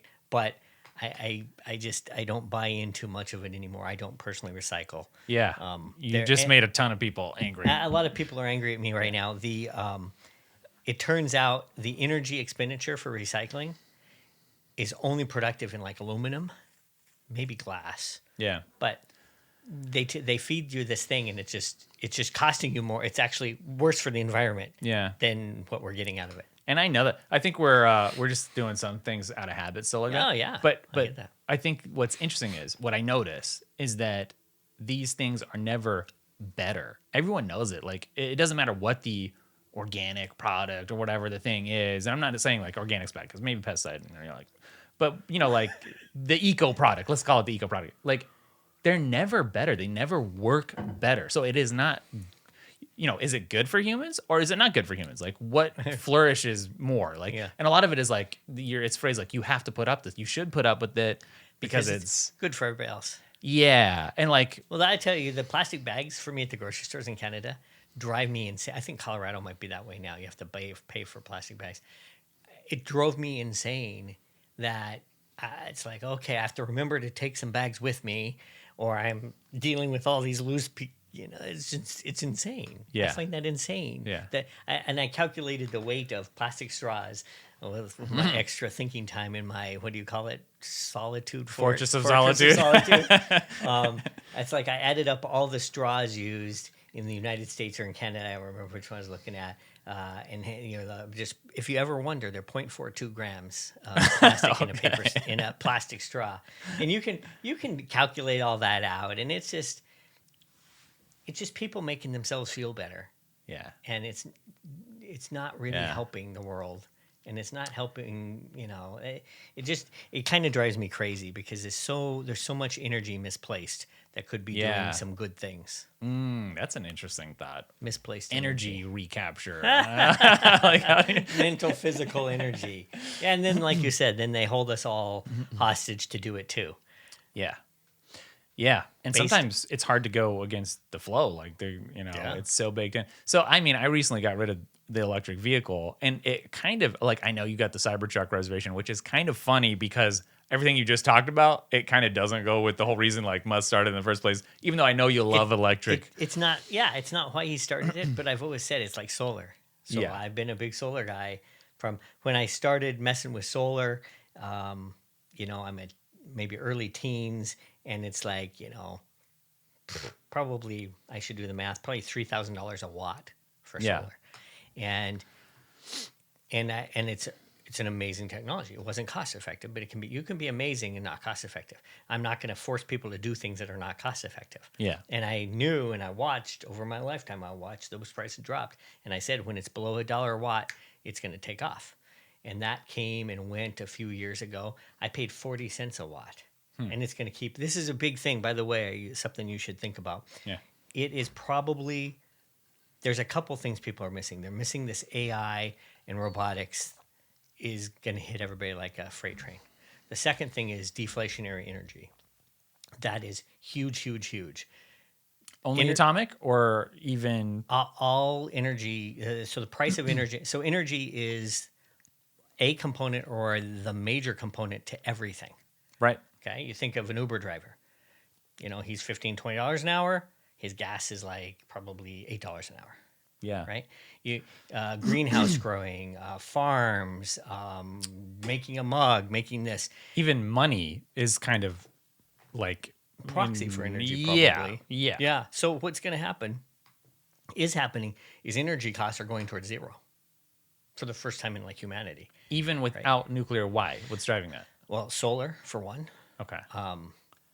But I got all these fees on my electric bill about all the infrastructure I'm supporting. That's because you have a monopolized, a regulated utility through the Public Utilities Commission selling you your energy. Yeah. But they are, they're going to spend like, I don't remember what the number is, like $1 trillion in the next 5 years, mandated by government to expand their grids and do their stuff. Meanwhile, their prices have just gone up over the years. 7 cents a kilowatt hour, 10 cents a kilowatt hour, 12 cents a kilowatt, while price of energy is going down. What's wrong with that picture? That's a regulated business. That's NASA versus SpaceX. Yeah. But you're saying that it's going down. You're not talking about the cost then. You're talking about the abundance, actual abundance. Well, I'm talking about the availability. It matters where you purchase it. Like, I can go purchase my space launch through NASA and pay, $50,000 to $100,000 a pound, a kilo. Or I can go to SpaceX and pay $1,000 a kilo. I can get my energy from the grid. So this is a great example. I'm off the grid there. I can't even get to the grid because it's miles away. But if I put it on my house, I can pay 3 cents, 4 cents a kilowatt hour, or I can pay my electric company 12 cents. Yeah. Is that the best way to bypass? There's no other way to, unless you did some kind of carbon credit, like a scheme where you're like trading. Probably right now that's the best thing. But people have to be careful, You also, there's an outlay for that. So the recouping of the money is not necessarily. And so in my case, for example, in Canada, if I had the grid available, my payback now is like 5 years, which is like 20% on your money. People die for 7% on their money in the stock market. Right? So in a house, you might be making 10% because you're having installers do it. Other people do it. But my point is that everything, energy as an input is going to zero, right? The management and the intelligence behind it is going to zero. That's getting commoditized, right? AI. Robotics just hasn't quite broken, but it's going to break. That dam's going to break. And that labor is going to go to zero. These things are all going to zero. And if things are zero, that might solve a lot of the problems that we're talking about. The abundance will happen. And now, but a lot of people don't want that. They don't want abundance. Because, for instance, they haven't adopted nuclear because they don't want it. Like, it would solve a lot of things. Well, it's safer than a lot of things. Back to your safety society, they thought it was scary and bad. Yeah. And the whole generation thought that was scary and bad. That's why they didn't want it. We're going to end up with a situation when everything gets like low like that, where it's like we have to curb it, like we have to curb free speech. Like there will be some danger component to everyone having free energy because who knows what like there will be some safetyism thing where that's bad, Don't you think? Yeah, probably. Otherwise, it solves things, and that's not where we're headed. The problem is they use power. I'm worried about that. Like, I'm worried about Tesla and the safetyism thing. Like, all you need, and you see it at every State of the Union. You see it with the Palestinians. You see it everywhere. All you need to hold up a dead child. And the statistics, the real truth doesn't matter, right?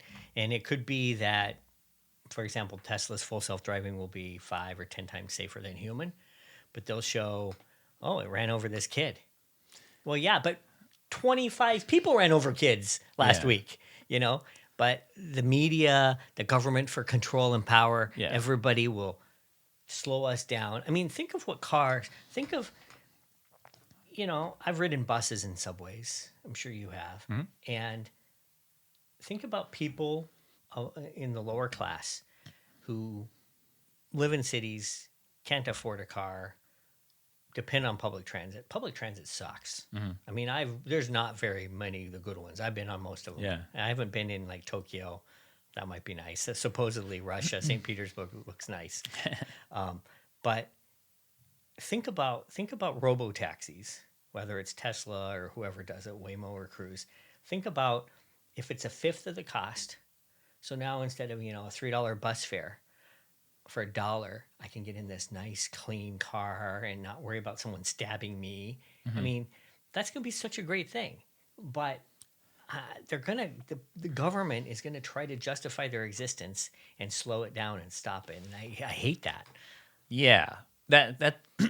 So hearing you talk about that, that's really like the issue is, can I choose? Can I pick and choose? Or is the government going to choose like the thing? And that's the whole problem right there. Because usually it ends up that, I can't be trusted to, to make my own mind up. That's it. The nanny state. Yeah. I got to take care of you. Yeah. And I understand. There's some people, some of us, maybe me included, would be better off if someone made choices for me. I don't know. It seems like a dangerous, bad thing. Right. And maybe if your children are better off that you make the decisions for them. but they're real children though. Like society, we're basically a bunch of babies in like cribs everywhere. Like the office is a crib and that everything's a crib. comes from that real children comes from intelligence and lack of experience. And I would argue that part of humanity has lack of intelligence and lack of experience. So maybe, and arguably by design. I'm being devil's advocate here, but maybe it's good to take care of them. Push back on that. Well, convince me. Are you talking about someone with like an actual mental diminishment that's like, or are you just talking about your average Joe? There's a spectrum on that, right? Yeah, so there if is. you have an IQ of 60, do we need to take care of them? 70, 80, 85, 90? Where is that? But I think, okay, there's several things that merge, several rivers that merge into whatever the thing is that we're talking about. Like, you're going to have like the Machiavellians, but you're also going to have, I think there needs to be a component of like choice. Like if somebody wants to have some care, like maybe, but you can't like foist it upon them. Now for those that can't choose, like that's a different class, right? A different category. Like it's almost like a pet. Like they just don't have the capacity to make. Well, they could. I mean, think of your 7-year-old or your 10-year-old. They can choose. They think they know, but it's not in their best interest. Yeah, And but so that's the I'm other analogizing that to people. That's the other component. It would be the morality, and that's where everyone disagrees. We have different moralities. Well, we just have different moralities, and some of that falls on political lines. Some of that, obviously religious, differences. But no, let me. Let's boil it. Let's talk about different versions of good. Let's talk about drugs. Yeah. Right. Let's talk about a hard drug. Let's talk about heroin. We don't have the freedom of choice personally to do that. Yeah. Right. Although it's sliding, with marijuana, and right now we don't have legally because the government says, "Hey, we know best for you. We aren't going to let you do this to yourself and society." So we drew a line there, right? Mm-hmm.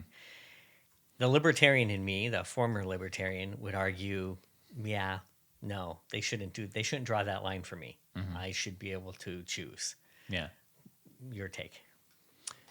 Well, I think when an addiction comes into play, like then maybe somebody can't like even choose not to, even if they want to. Like some sort of intervention then would be necessary. Okay. But still, that person made the choice to become the addict.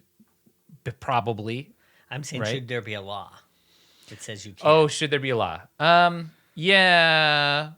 Right. Where does personal freedom and societal good? Where's the line? Yeah. It's a tough one. Yeah, I don't know exactly where I'd come down on that because you'd like to say, well, everyone should make up their own mind, and if that's how they want to spend their life, then I guess that is the option. The problem is we don't want to walk over drug addicts in Oakland. As a people, we don't. We have empathy and we feel bad, and so we want to do what we can to stop that. But some people do because everyone knows that that's going on, but it's out of sight, out of mind. Yeah. Like you know that that's going on. But in general, that's why we make the laws, right? We're afraid it's bad for society. It's bad for them. We feel bad. We're going to give them medical care. That's going to cost us a lot. It's going to cause crime.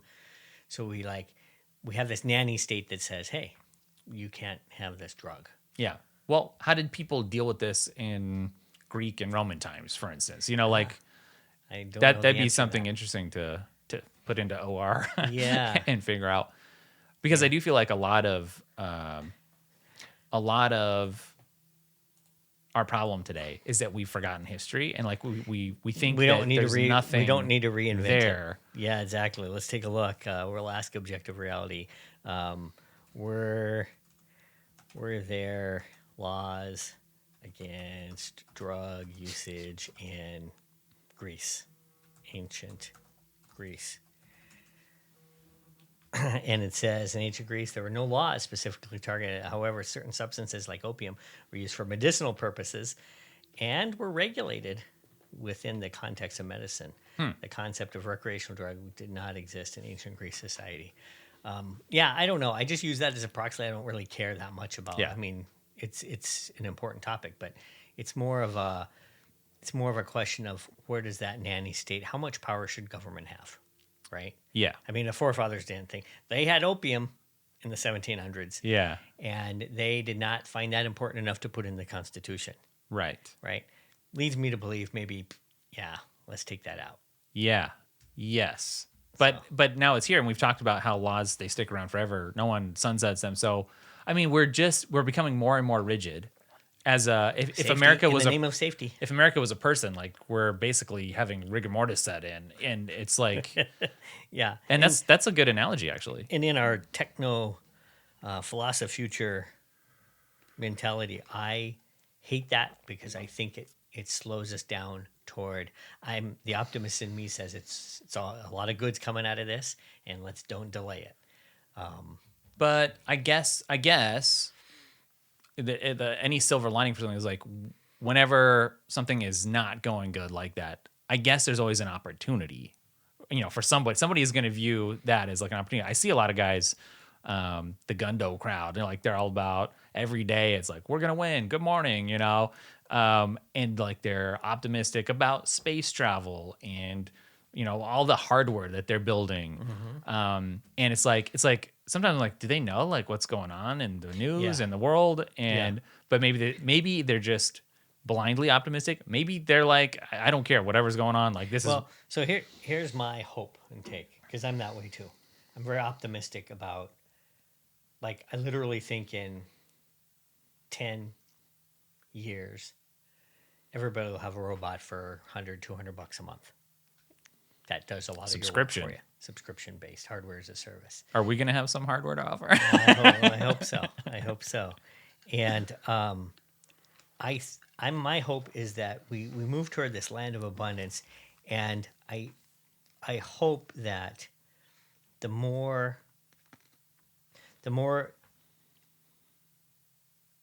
less value you place on material goods because they're just free, the more time you have to think about higher purpose, objective reality, God, truth. But I don't know that people think about that without things going wrong. Like, so you're talking about the more things go right in a way, Well, the more things, I mean, I think, so what happens, I think we're seeing it play out here is, I mean, we're the richest country, you know, roughly, not counting the micro countries.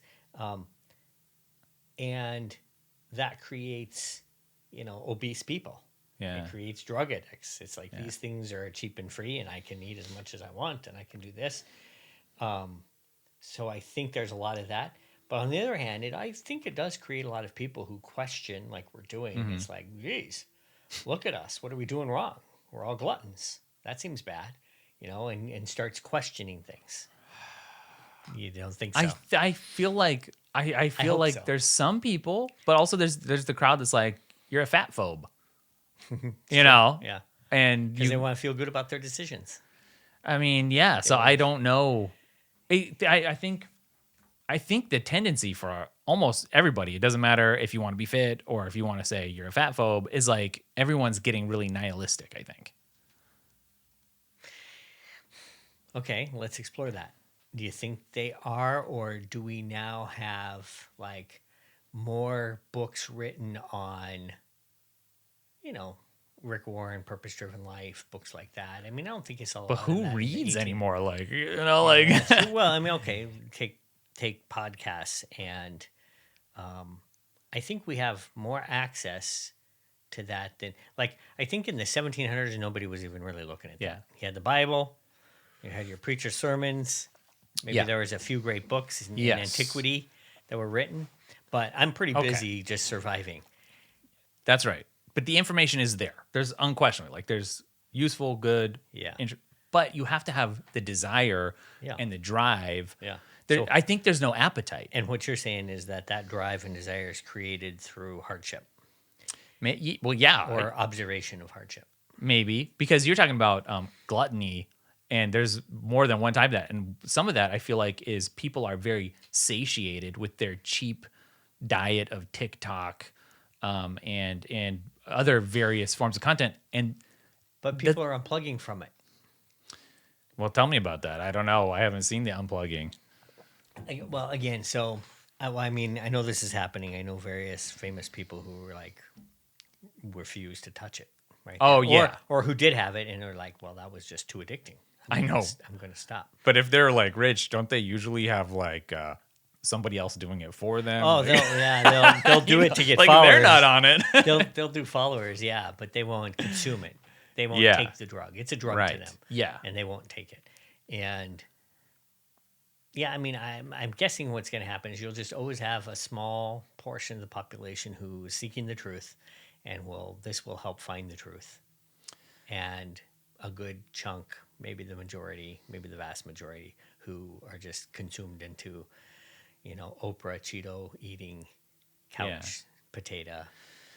Yeah, but what I think is like it doesn't matter what you believe, like what your political leanings would be. Like you look at what's going on in the country and in the world, and you're like, okay, we just voted in yet another Ukraine aid thing, and it's like it never stops. We didn't have this a while back, and now it's just like it's expected and it's happening all the time. And then you see a picture of everybody waving the Ukraine flags, our lawmakers, not the American flag, like Ukraine flags, and you get this sense, like this feeling, like there's all this stuff going on above me that I have no control over.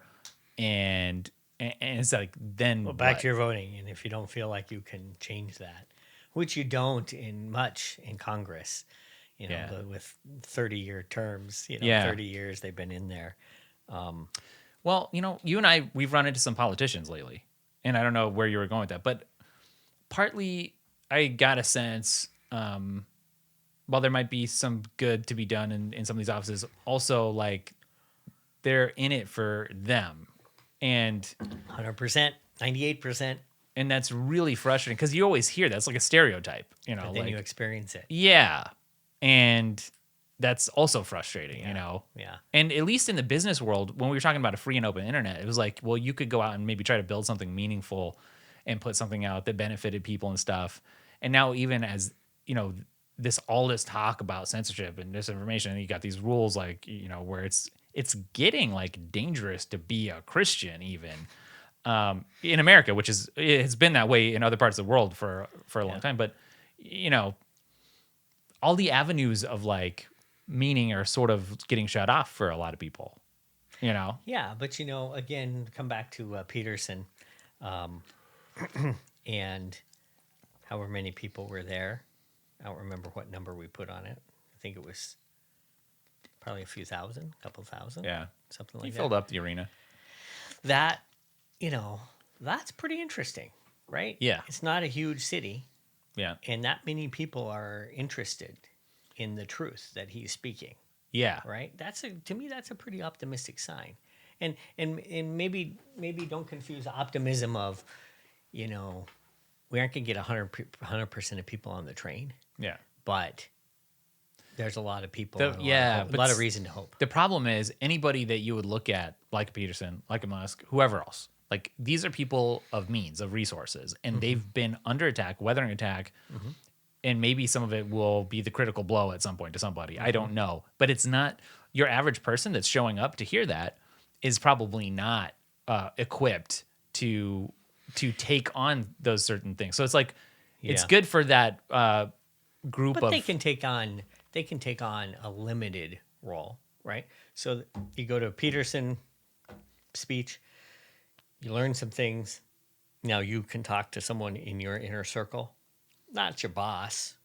Probably not going to put your neck out and get fired over it, but you might be able to persuade some people around you that keto's good. Oh, did I say that? No, you know what I mean. I think there's some reason to hope that there's this inherent desire in us, and maybe it's just again a fraction to find truth.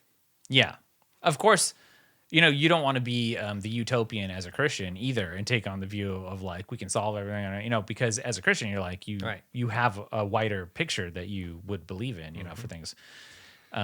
So yeah, and it's funny because I heard somebody talking about this, like and you can really see this playing out. America as a Christian country all these years, it was a really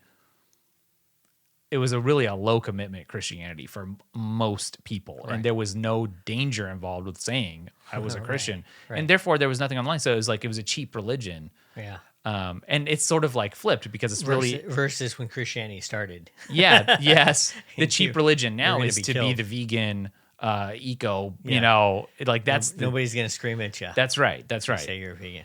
Yeah. And so I forget where I was going with that, but it's just like now is the times are just, they're not like they were. And They aren't. But I think there's power in numbers, and you have people who are. I mean, look at the Candace Owens Shapiro thing, right? You have people who are willing to stick their necks out publicly, and you don't need a lot of those to inspire people underneath. yeah. I don't know what the whole deal with that is, but I've really, Shapiro's gone down in my book. Yeah. So What's your take on that? She basically questioned, how much we should be supporting Israel in That was all. their bombing and so forth. And Shapiro and Boring took that, said that wasn't very good. Quote unquote Can't- anti-Semitism. Yeah. Anyway, so they split, and then the newest thing is she's like, well, let's debate it. you know? Yeah. And so they pretended, supposedly Shapiro was pretending that they were willing to debate. And you feel like that was just Well, we know it is now Oh. because he tweeted and said, "Okay, we can do it," and so they were negotiating terms. In the meantime, they were going to arbitrators, not the courts, but they have arbitration clauses, and getting non-disparagement gag order against Gagged. her. So So there is not. they couldn't debate. Yeah. She's not allowed to speak. Huh. Yeah. So, but she stuck her neck out. Good Yeah. for her. Yeah. And I'm not saying she's right or wrong. Yeah. I'm just saying people should be able to debate and talk. That's right? the whole thing. That's how we're gonna find. That's how we're gonna find more truth. That what's funny. This is kind of related, but not really. Just talking about the court and gag order thing. Did you see that there was some legislation passed about non-competes and how they were? What's your take on that? Shocking. I hate it. You hate that they are getting rid of non-competes. Yes. Okay, tell me about it. I think government should do very little to intrude in contracts. If I want you to cut my hair and I'm only going to give you money and we both agree, then we should be allowed to do that. They shouldn't regulate it. They shouldn't say you can or can't do it. If I want to hire a guy and I'm going to show him my new AI technology, Yeah. and I want to say you can't for 5 years, if you leave, you can't compete because I'm going to show you the stuff. Yeah. Right? Yeah. Hell yeah, I have that right. Well. and Okay. the reason it's okay is he has the right not to engage in that agreement. Yeah. He doesn't have to come work for me. That's a voluntary deal. Okay. So That's interesting. The one, I think maybe the one, or I've only had a few of these come up in my life, but there was one time when I got fired from this job. Speaking of the guy, the boss who was creative and I was creative and it didn't mesh, and he had this really annoying manager. And so they sat me down and fired. I think I told you the story, but they were like, you need to sign this non-compete, non-disparagement, retroactively, all the non-stuff, or you don't get your last paycheck. Like sign it before you get your last paycheck. And of course, well, they can't do that. See, that's illegal. Yeah, That's they were different. shady and they were Christian. But I didn't sign it and I got paid anyways. Yeah. And now I disparage them constantly. Yeah. No, I mean, I definitely think, and California's had this actually for this law for a long time that it's illegal to enforce non-competes. I just think back to what we've been talking about, the less power government has, the better. And it's not like we're, running a corporate town where we have people locked in our company store and they can only buy from me. I mean, we have a free society. People can move, they can get the job, not get the job, choose. Sure. It's a competitive environment, and government I has see. no business in that. In my Yeah. mind, I think that's a terrible. It'll be interesting. That was that was that a regulatory ruling? That I'm hasn't been not sure. challenged in the courts yet, right? Yeah, I don't think I so. don't think that'll stand up. Yeah. So, do you have some non-competes out there that you've had people Oh, sign? I've been in and out of Or? non-competes You all the operate. time. If the Yeah. domino falls, then Yeah, it's no, currently I don't have anybody so it wouldn't working for materially me with affect them. you. Probably. No, if I have yeah. I have no stake in it at this moment. Yeah. I just have a stake in it from it's the right way. I see. Government should not be involved in the free market. Yeah. Okay. That's interesting. You know how a second ago we were talking about, rigor mortis setting in for. Yeah. I saw somebody talking about how who was it? I don't even remember. But that democracies can only last approximately Yeah. 200 years. Heard that, yeah. Yeah. What's your take on that? Because is that sort of because of what we're talking about, or is there a different reason? And is it even true? Could be, who wrote The Fourth Turning? Basically, Not Ray there's- Dalio, was it? No, it's no, I can't remember his name. Great book, but basically, I think the idea, and there's been other people that postulated it. It's like this generational thing, and I kind of feel that as I've gotten older. Okay, I can see, I have visibility back, to the mid 1900s because I was a kid and they were still talking about it, and I have visibility here, and I can see my kids, and I can kind of see what happens where. The idea is like, you've heard the phrase tough times Yeah. beget tough men, tough men yes, beget yeah. soft, good times beget soft Yes. men. So you can see that, and there's probably a timeliness to that. I think if you just see it with our government, our democracy, and again, it's not really supposed to be a democracy. Yeah. But Democratic Republic. you just see it. You don't see anything controlling the accelerated growth. Yeah. There's no guardrails to stop that. There was when they made it, but they had to negotiate and compromise to get all the colonies to sign on, and one of that was allowing amendments. Well, when you allow amendments, it opened up all this place for this insane growth. An income tax, for example. Yeah. Okay. This is interesting because I saw somebody else talking about, probably came out of a book, that empires tend to last on average around 250 years.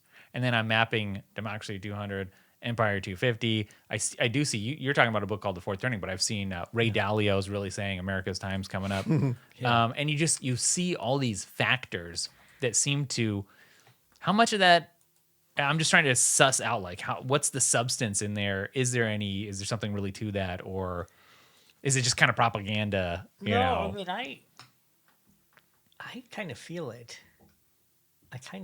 But I mean, we've been at it, 250 years, 240 years? I do think I don't think we're going to collapse anytime soon, the next generation. I feel like we'll carry on. I mean, if you look at Just because we breakthrough technology, we have so much momentum. that much momentum. Yeah. And like I say, the optimist in me keeps saying, okay, well, we're going to have a land of abundance, and we're going to, solve a lot of the potential problems that government have created through technology. By the way, the guy's name is Neil Howe. Oh, The Fourth Neil Turning Howe. is here. Yeah. okay. What seasons of history tell us about when this Is that crisis new, ended? old? I think it was like 10 years ago, maybe. Okay. No, 25 years ago, actually. Yeah. Yeah.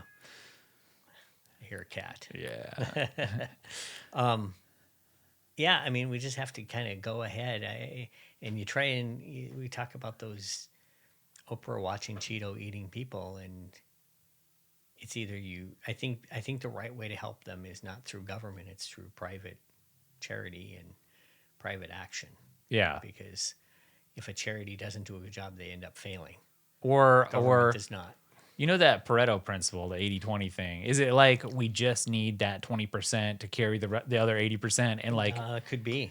you think about all the things that you were talking about. Starlink is just a little subsidiary of SpaceX. SpaceX is a crazy thing. Tesla, Neuralink, not my favorite thing. But he's got, like, that one person is responsible for what of the 20% of America, Yeah. And is it just we need those people, and it's like regardless of what the government ends up doing, like we're still gonna make it because of that group? Or If they don't slow them and hamstring them, I feel it scares me a little bit. I try to stay optimistic, but I feel like, I mean, the government is totally attacking Musk, yeah, right? Every electric car symposium government thing that they have, they don't invite him. yeah. What, are you kidding And me? they've invited like mean, GM and stuff. They didn't even have. You're just like the biggest liar, corrupt people I've ever heard. I mean, Yeah. I hate that. There's a lot of things I hate about government. Yeah. Yeah, and it is. I always say I'm an optimist on everything, but I'm a pessimist on the future of the government. Yeah. Like I say, I hope we can strip the federal government so it's right, push it down to a local Yeah. states or smaller. This is interesting. I saved this to show you. This is a map of where millionaires are migrating to around the world. Did you see this? Yeah, I think I've seen And what's your take? Because he's pointing out a lot of people are heading to Australia and New Zealand. Mm-hmm. And I had thought of Australia as actually being pretty hostile to a lot of the things that you know. So I think the reason for that is you see a huge Chinese population down south there. Like, it's not that far from home. So I think you have a lot of Chinese immigration down there, and you see China as the biggest loss of millionaires. Everybody becomes a millionaire in China. You want to get out. Yeah. Right.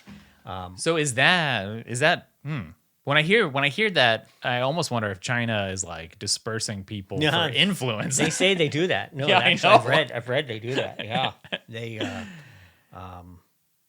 they're playing the long game. They have 100-year plans. We have we have quarterly reports. Yeah. So and they can arguably do that. I was talking to my wife about this. Like China can beat China because they're atheists. Like they don't have a certain set of principles. No values they have to Yeah. adhere to. That's right. That's right. Yeah. But when you see this, I know that you have some property in Canada, but Canada's Canada. Like, have you ever thought like, hey, I'm just going to ride it out in North America? Or is there somewhere else where No, I I'm going to make my next I would move? not leave. I haven't spent any time in Asia. I spent a lot of time all over Europe, and I would not leave North America. Scotland, I like Scotland. It's kind of the closest to us as far as just culturally and economically, consumer. France, hate France. It's just dirty and expensive, and there's not a lot of places I would go. So then that opens the question, would I go to Canada? And I don't think so. I don't know. I mean, it's pretty, they're more liberal than us. They're on a fairly quick path to destruction too. So I think all the Western countries kind of have our problems. Yeah. You say, I wouldn't go to these other places. And one of the things you mentioned was like culture. But we have all this importation happening here. And arguably, in many ways, the world is here. Like it is. Yeah. We have. You can go to Chinatown in San Francisco and feel like you're in China. Yeah. And then we've had this conversation before. I know, like, people be like, you're mean. Like, what's wrong with you? Like, this is enriching. Like, it's good, and I saw. I've had that. I've been on that side for a long time. But, someone pointed out something really interesting. I forget who this was. And they were like, you can have your country and then you can experience culture by traveling. Like that's an option. Yeah. And countries can be unique and be their thing. Like I think about if Japan is cool. Like I want to visit Japan someday. It's funny. I just was saying that yesterday. Did you? Tokyo is one of the places. Kyoto, I'd like to hang Oh out. yeah. And but it's like I don't want Japan to become a homogenous thing. I'm not Japanese. Like I don't have a stake in it. But I want to go visit this cool, unique place because it's Japanese. Yeah. Like, yeah, it's interesting. I do embrace our melting pot. Legal melting pot. Yeah, I do like that I can go get Thai food here. I like that a lot. I can get decent Thai food, right? Yeah. And, I like the family. I mean, I like the family values. Like, we have a big Germanic heritage, right? We have a big Italian heritage, a big Irish heritage. They all brought pretty interesting, useful things, I think. Yeah. Right? No one's saying that people are bad. Right. Germanic brought us this drive to America to, to improve and increase, and the Irish brought us this sentimentality and this and the Italians brought us this flamboyance and family, and I think those were great things, and Yeah. and you can say that, I'm sure, about people from India and China, but they embraced. The difference was, as this was happening, they embraced America and Right. our ideals and our goals and our values.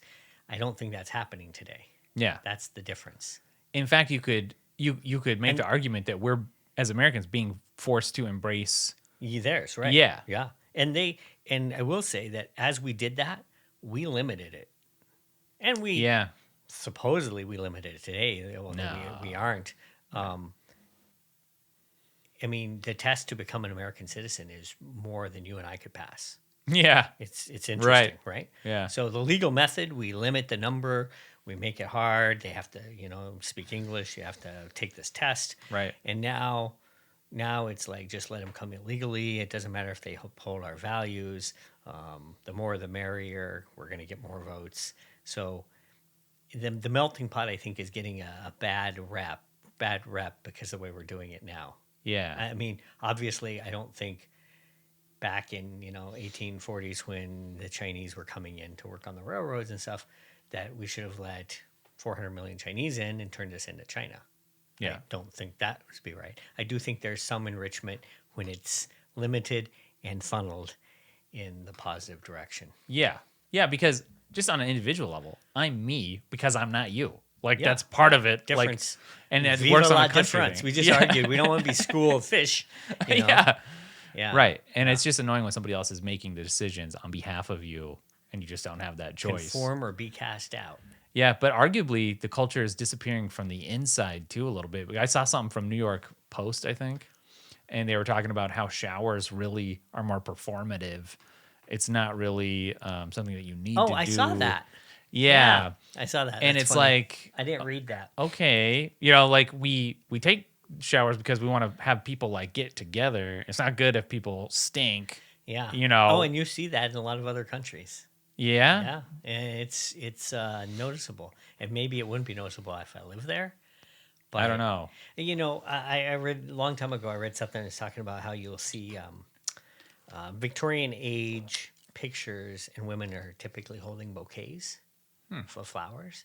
And you always thought that was just a lovely feminine thing. Mm-hmm. Turns out they actually did that for smell, to give like almost a perfume like thing. They carry around flowers, Yeah. because they smelled, because they Yeah. only bathed once every. Right. What was it, Queen Elizabeth, who said, That's funny. or Victoria, who said, I shower once a month whether I need it or not, or I bathe once a month whether I need it or not. Yeah. I mean, that wasn't a joke. That was like, Right. yeah. So I mean, we used to not. I don't know.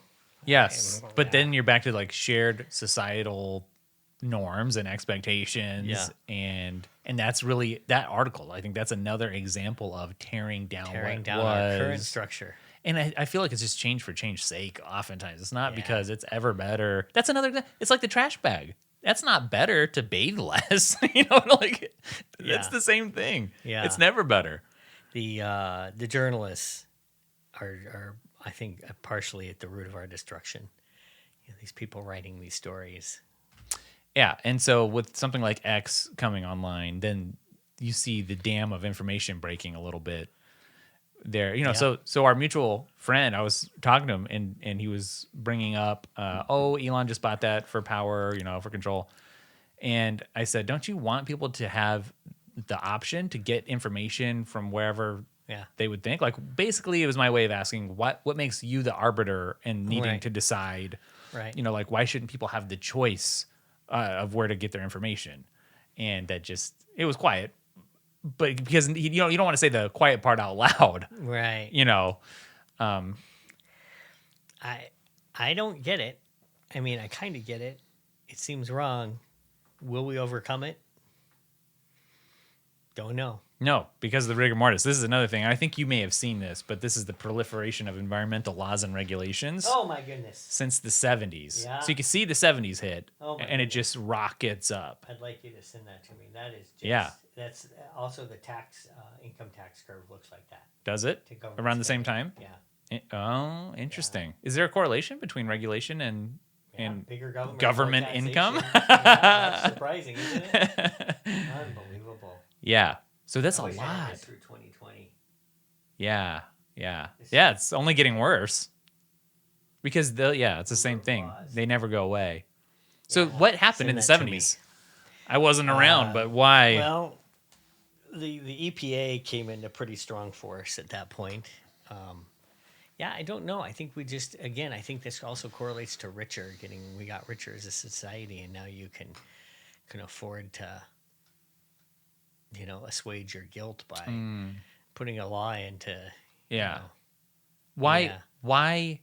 When I think back as someone who wasn't involved with anything going on in the 60s and everything that even led up to that, because it's a long chain of stuff, but it didn't seem like the environment was like the thing on everyone's radar. But then the 70s are hitting, and then there's got to be some stuff. So in the 70s, there was a lot, the whole people, when I was young, people just threw their trash out the window as they drove down the road. Like literally. Like you threw the trash out the window. Yeah. And it was like roads were all littered. Huh. Yeah, is that funny? Yeah. It was a thing. And there was this whole big campaign, anti-litter campaign, and laws were put into effect. And they had the crying Indian commercials. You probably don't remember that. No. But they had a big Indian, and he'd cry because they were littering. And we changed that. We kind of fixed that. But yeah, the whole environment. For aesthetic reasons, or because trash was bad for aesthetic. I Okay. think that was aesthetic. Yeah, it's just, So it was more like probably got munched cleaning up together, your but- room or your house. Like you want to live it's in a like- clean environment. it's like the tragedy of the commons. You can't mess it up for everybody. Yeah. I don't have to live in your bedroom. Okay. And you were for or against that looking back? That was good or bad? Yeah, that's a great question. Is that a role of government? Is that a legitimate role of government? Probably not the federal government, and it was the federal government. Local is always better, yeah. Local's always better. And yeah, I always kind of think that private fixes things. Like if that became a big enough issue, there would be like Mothers Against Drunk Driving.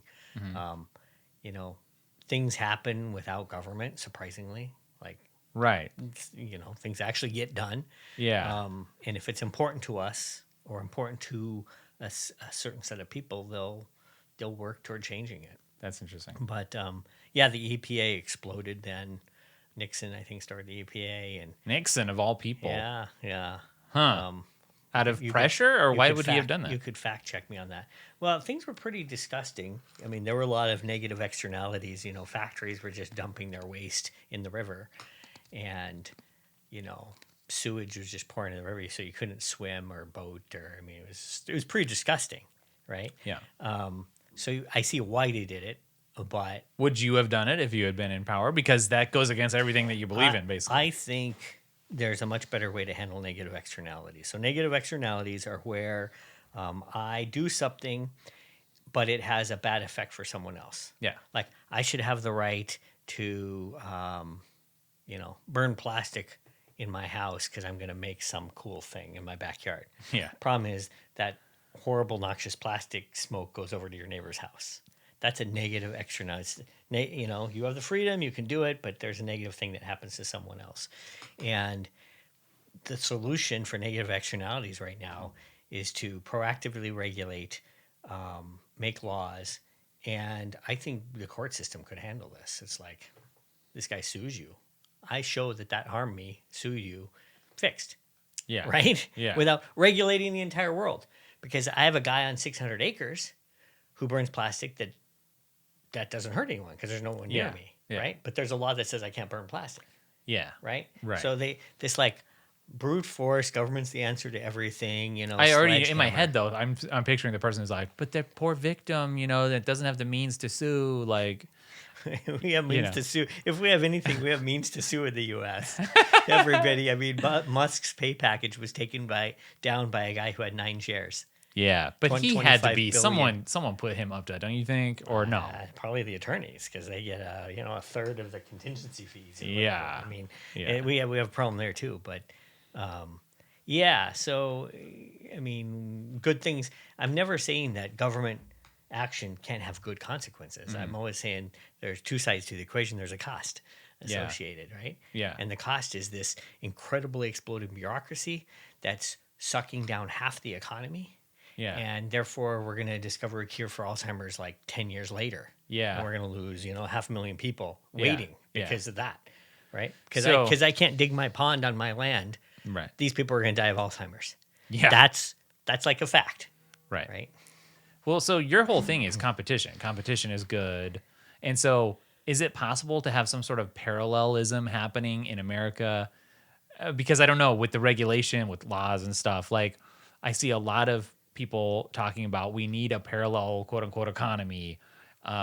And you can spend your money like where it makes sense for you. And, can you even do that with the system? And maybe that's not even possible to have that, to introduce any form of competition that's meaningful. If you don't like the laws, regulations. Well, the problem is the laws and the regulations are, held by the force of gun or prison, right? Yeah. You They have the can't- monopoly on, I can choose this coffee violence. shop versus the liberal coffee shop. That's a choice, and you can do that, and you can make Yeah. a difference. But you can't do that with government, right? Yeah. There's no circumventing that. All you can do is vote. right. Yeah. Yeah. But there's different ways to vote. You can vote with your feet. You can vote with your money. Well, you can, but voting with the money, like I say, yes, that works, right? But the government laws, there's nothing you can do. yeah. I feel like, is that one thing you told me one time? You don't like managing, people necessarily, and correct me if I'm wrong, but is that you kind of like, you don't want to have that bureaucracy within your structural organizations that you're putting together? Like, Yeah, no. or is it something else? No, mine's just like it's my personality. I don't like telling people to do things. Like Yeah. I've always had trouble if I have. Here's a funny story. I had a roommate. I'm in San Francisco, and my roommate hires these movers to pack his stuff up. I don't know. He was going somewhere, Tennessee or something, and I'm there, and he's gone. And here's these movers, and I felt just super guilty, and I helped them. Yeah. And he's paying them. It's just my personality. I have trouble telling people to do things. Mm-hmm. And secondly, I don't like motivating them. Yeah. I don't like, telling them in a way that trying to figure out their psychology. It feels it's too, for me, the time expenditure of, of course I didn't mean to hurt your feelings by saying it like that. I mean, I don't know. I'm just not thinking about, I'm thinking about something else. So you got to get your interview process dialed in pretty good then to avoid. That's right. So I don't like, that's just a personal thing. Yeah. I was just curious because yeah. you're talking about bureaucracy. Coming back to what we were talking about with you looking for solutions with our AI, with OR, to the cliff problem and moving things. And then you stumbled upon, hey, I came up with something that this was never going to come up with. Yeah. Do you find that might be what's your gut take? Is that a solvable problem to somehow search for all the combinatorial, ways that something Solvable meaning is there a way that AI could figure that out? if I gave you the problem to solve, can you somehow wrangle the AI, get it to come to explore what's been done, I'm then gonna try. yeah, I'm gonna try. It was just interesting to me that was outside of its wheelhouse. But I mean, as a function, not necessarily for that, but like right. give it a realm to do. The problem is you can't. I've been thinking about this for a year, and you can't come up with. Like, it's hard to come up with things that haven't ever been thought of. Yeah. Right. That's like incredibly like, write me a story about such and such. Well, likely someone's written that story, a topic similar to that story. So it's hard to test that because Right. you want to know, can it be creative, like you said? Yeah. at least in my interest in like entrepreneurial or in engineering kind of ways. But you should be able to simulate, even if it's not really. You should be able to somehow simulate it, spark that simulation. The only way you can do that is by training an LLM and specific. And they've talked about this. They talk about this. Train an AI with very explicit knowledge that something's not in there. Oh, right. It's like so that it searches for it. I'm going to train an AI that has never seen a boat. There's no stories about boats. There's no talk about something floating on the water or a man-made thing floating on the water. And maybe it talks about, maybe there's a poem about a rose petal falling and floating on the water. But you take out all references to man-made boats. You make the AI, and then you come in and say, hey, I got this problem. I live on an island. I got to get over there. What do I do? Yeah. And see if it can come up with it. What have the results been? I don't think people have done it yet, but they're talking about that. That's because it's a big deal. It's like you have to train. It's a hard thing. It's a hard problem to solve because you have to train an AI, you have to give it millions, billions of documents of information. Right. And so to make sure there's no boat reference in there is really a difficult task. And then you have to train it and spend $10 million training it. But what about, what's the difference between purposefully stripping that out and, like you said, there may have been a solution before recorded history, so it was pre-stripped out. Yeah. Like, what's the difference whether you do it or it's just, that's no different than just like whatever the thing you want it to discover, it just isn't in human knowledge yet. But to test what we're talking about is testing if it can discover it, and the only way to do that is either you have to come up with something that's not in human knowledge, which is hard, or you have to structure it, like you said, simulate it so that it doesn't. Is there something about being human that, because you don't have all of the human knowledge in your brain, like, is there something about that that's actually beneficial, in that scenario, because you did come up with something? I don't know. I think we come up with things based on similar, you play out scenarios in your mind, laws of physics. This is an interesting one. There was an interesting mistake. I think it was in objective reality. So I'm going to diss our software right now. But there was a misunderstanding in gravity for it. It was, so I think I was probing on this a little bit. It's like, how about if I use water somehow? I was trying to lead it on, right? And to see if it could come up with it. And it's like, hey, you could dig a canal. And it's like, well, you clearly, and then let gravity do the work. And it's like, well, clearly you don't understand. Maybe it was thinking you'd have locks or something, but it felt to me like it didn't understand gravity going up. Do you find, though, when you run into those situations that if you just kind of steer it a little bit more, then it will try to redo? But I'm trying not to, is the point. I'm trying to see what it actually understands and knows. And it seemed like it didn't really know that. I'll have to dig back. I haven't had much But maybe time. that's part of the answer. Like, it can't do it on its own, but like if it's a combination with a human, maybe that's what is needed. Yeah. Well, or maybe not. Could you get there? Could you have gotten it there, do you think, if you kept steering it without explicitly? Yeah. You would get to the solution. Yeah. Oh, well, that's all that's needed right there then. Yeah, but you wanted But I had to know it. That's the idea. Is I had to steer it toward my idea, I had to have my idea. Yeah. It's like, can you create that idea?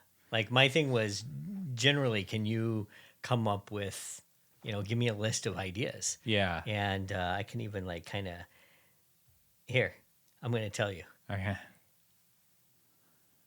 It's simple. Give me 10 ways to move stones up a 100-foot cliff. I have access to the top and bottom. So, number 1, manual lifting and carrying, using ropes, pulleys, blah, blah, blah. Number 2, wheelbarrows and ramps. Yeah, I suppose you could, build ramps. Number 3, a bucket brigade, which is like a human chain. Nice. Yeah. 4, crane or hoist. Yeah, been there. Number 5, a helicopter or drone. Number 6, a conveyor belt. So a big conveyor belt. Yeah. Number 7, a chute or a slide. Okay. Build a chute or a slide from the top of the cliff and use gravity to slide the stones up to the cliff, up to the top. Doesn't understand the concept. Yeah, it's doing like an MC Escher. Good call. So anyway, explosives. One of them was a trebuchet. Explosives. boom. Blow it up. Let's see what it says. Use explosives to break the stone in smaller pieces, and then use one of the above methods to tunneling. If it's not too steep, you could tunnel into the cliff from the bottom. That's Use funny. the tunnel to transport through steps up above. One of them was a trebuchet, Yeah. which is the old Yeah. sling slipshot kind of thing. So It's comedy. super cool, though. I mean, Yeah. I had the two distinct phases in the last few weeks on this. One, amazement that it could come up with all my what I consider creative Yeah. ideas Yeah. like that, right? Two, it didn't come up with any that I didn't come up with. Right. So that was one package. Yeah. And then me coming up with something it couldn't come up with. Yeah. That was the second stage. So just interesting So- AI thing. I notice it's trying, well, arguably to be kind of practical. And I guess like explosions isn't like super practical, but I noticed it didn't say like Star Trek transporter Yeah, style. well, it's interesting. It does that. One iterations I did this is I said cost cheaper alternatives, and then it took away some of those. But it wasn't being so imaginative that it was like you could beam this Right. matter to. Right. But is that part of the problem? Invent a transporter, and Yeah. that's interesting. Is that part of the problem? Like it was. I'll have to spend more time on this because this is a really interesting topic to Yeah, me. it is. I'll spend more time and ask it. I did think outside the box. I Mm-hmm. did one of those, and then here's a good one. What I've settled on personally, by the way, is a winch, electric winch. They make winches for cars. Yeah. And rewire it with smaller so I can get 150 foot of cable out there, and then so then I'm like, okay, AI. I didn't even think through this because I didn't bother. It's like Yeah. now I need a skid to attach, put the rocks in to pull up, and it's rough ground, rocky, and plants and stuff, and give me ways, and it came up with some pretty creative things. Interesting. A barrel. That's a pretty good idea. Get a used barrel and put them in there Yeah, and wire it yeah. up and pull it up. Old tires, which I thought that's pretty clever. They're almost free. Yeah. They're really rugged. That's a good idea, Fill yeah. it up with rocks. One was a broken old recycled canoe or kayak. Oh. Like, yeah, that's a good skid. Yeah, That's yeah. So Yeah. it came up with some things there. I Interesting. don't know if I would have come up with them. Yeah. So it also has to do with the problem space. Like Explain there's a that. million things Yeah. that you could attach to a wire to pull. Yes. A piano. Yeah. Okay, well, that's not going to work. And so It should be able to crunch through those though. right, Really and fast. that's what I'm saying. It did, Uh-huh. and I don't know if I would have come up with some of those. A kayak, I wouldn't have Yeah. thought about a kayak. So, okay, did you take this route? Because sometimes with the AI, when I'm trying to wrangle it, if it's not doing what I want, sometimes I've asked it, okay, I want you pretend you're me basically, Yeah. and you're like, how would I get this out of you? Yeah, I've done that. I wasn't doing it here. I was trying to keep this as simple Yeah. and clean to see how creative it could be. I'm really fascinated by this because I think there's obviously so much value Yeah. in that. That's Well, really to me, what this does is this leads us to the question that the big question is coming is, and Wyoming just made a law, by the way, that AIs can incorporate Oh yeah, a business. is that right? Yeah. So they're the Funny. first state with a law that basically allows AIs. Because what's going to happen here theoretically How is does that work? you can say to your agent, Yeah, make me a business that Yeah. makes me $10,000 a month. right. And we're going to get, and this is where I'm wondering, can it be creative enough? Theoretically, we'll get to the point here in the next few years where it can plan it out, it can figure out the marketing, it can go incorporate for you automatically, Yeah. and you just do nothing. Right. You talk about solopreneur. Yeah. Snapchat was kind of the first big breakthrough unicorn that they sold for over $1 billion, whatever it was, Evan. 13 employees. Yeah. And then people were like, okay, well, will we ever have one employee that's Yeah. worth $1 billion? I think Yeah. we're going to get to sub one employee. Yeah, that's interesting. But the first thing that comes to mind when you mention that though is the problem that we've just been talking about with can it do something actually novel is that's going to happen with the business. I could see it creating a business that generates the $10,000 a month or whatever the thing. I could see that, but it's probably going to be like a copycat of a business that it saw working, and it's just Maybe it's not. just like when a That's person what I wonder, right? Well, I don't know. You think about YouTube stuff, like, right? There's a formula. You need something novel. You got to show, in the thumbnail, in the title. Like, people aren't going to watch if there's not something novel. right. Like, so there's like a formula, but everyone ends up, they copy that formula for all the different subjects. Like, there's not something different. They're different in, not in kind. Yeah, I get that. There was a George Mason University did an experiment when their MBA program. I don't know if we discussed this, where they had students and AI come up with business ideas, and then they presented those blindly to other students and had them rank the best businesses. And AI came up with most of the best business ideas. Interesting. Yeah. But I'm curious, were they Did they implement them? Or? novel, or were they? None of them struck me as that novel. Okay. But neither were the human ones. Yeah. I mean, there wasn't anything, Yeah. How much of that? See, you have that with humans also. It's like you have the outliers, and maybe some of it's luck, and someone had the right experience at the right time and got lucky, and maybe that's what created that. Or you do have some people who seem to like churn them out, the good ideas and something different. And maybe, is it a matter of ambition? Is that part of what it is? I think that's huge. I think grit and ambition is probably. But can you program that into the AI like that, and or simulate ambition, or? I don't know. Yeah. I don't know. What happens in a world when somebody can have an agent? Does that get regulated? You can have one agent, and it can only have this much compute The way power. we're going, it will. But I don't think it should. Because I've heard people talking about agents that use agents. It's almost like the nested simulation, but for agents, nested amount of agents. I just have to shake my head because it's coming so fast. Yeah. We're struggling with the question, and it's not like it's a Star Trek 100-year thing. It's like coming up in the next few years. Yeah. GPT-5 is supposedly coming out here any day or any week. Right. We saw Llama 3 hit. Yeah. And which is how much of a leap in terms of it's supposedly pretty close to GPT-4. Yeah. And it's open source. Open source. Right. So that's. Have they taken the guardrails off yet? I don't know. Is there a dolphin I version? I'm about to use it. We'll be incorporating some of that into objective reality. I haven't done any work on it yet, but it's coming so fast. The point is, it's coming so fast. I don't know if you've seen the Stable Diffusion, or maybe it was Dolly. I can't remember which one, but they showed like just over 18 months the progression. It's like make a woman, gnarly to where fingers. now it's like indistinguishable from a Kodak film from 1980. And right. It's so fast, exciting.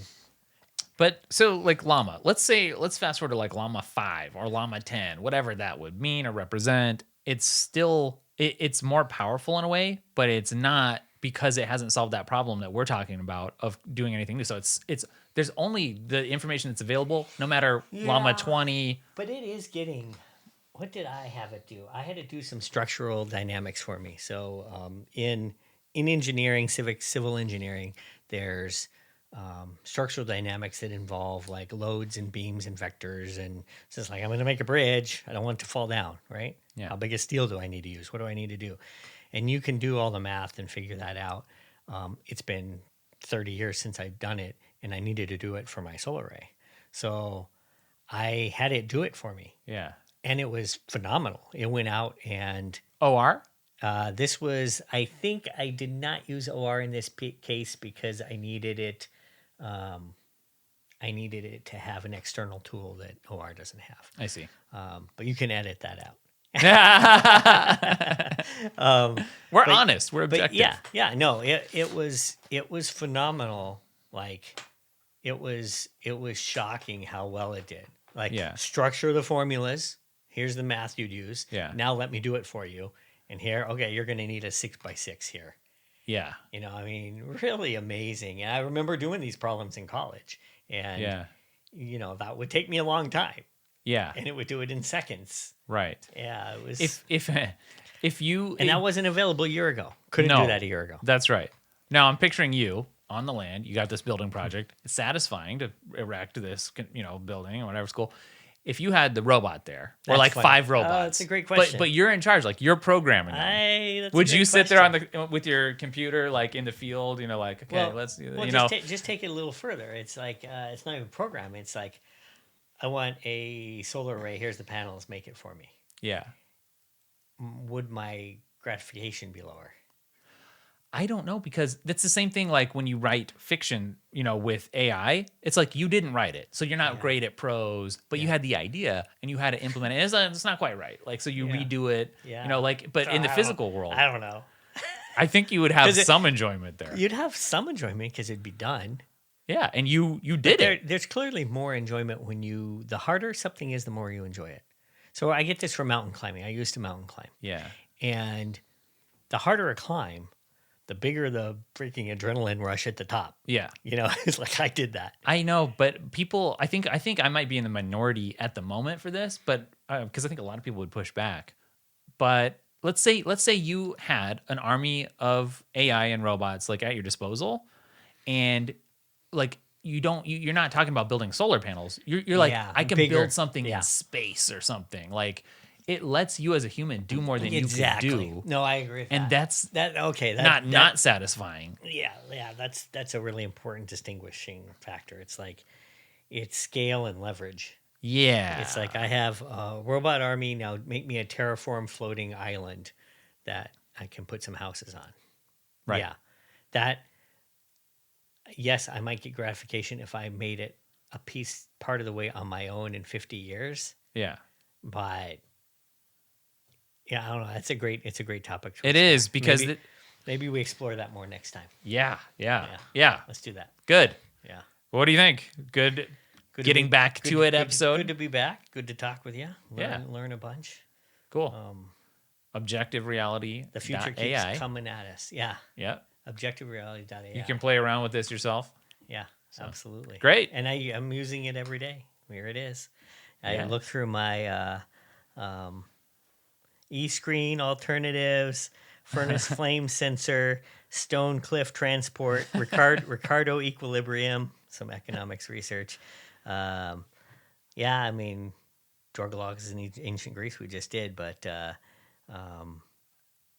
does Canada track stay duration? How long can you stay in Canada? Do they? Yeah, lupus questions, plea bargaining worldwide. I find it so incredibly useful. I find it so much better than Google. Yeah. Like our product, and it's not just us, there's others, but I find it so much more useful in certain arenas than Google. Yeah. And the people that I've introduced to it who didn't, like AI, whatever, and then they started using it, they're like, oh, wow, like it's a watershed sort of moment. It'll change your life, basically. It is. If you're, I think maybe for a lot of people, it wouldn't. A lot of people are just like, show me the best Mexican restaurant. Yeah. Or what time does Walmart close? Right. But if you're like thinking, you want to learn and explore and, education and ideas, it's not even a contest between Google and this. Yeah. And I think a lot of it is just people don't understand what they can use it for. So get in and ask it what you can do with it. Yeah, tell me what you can do for me.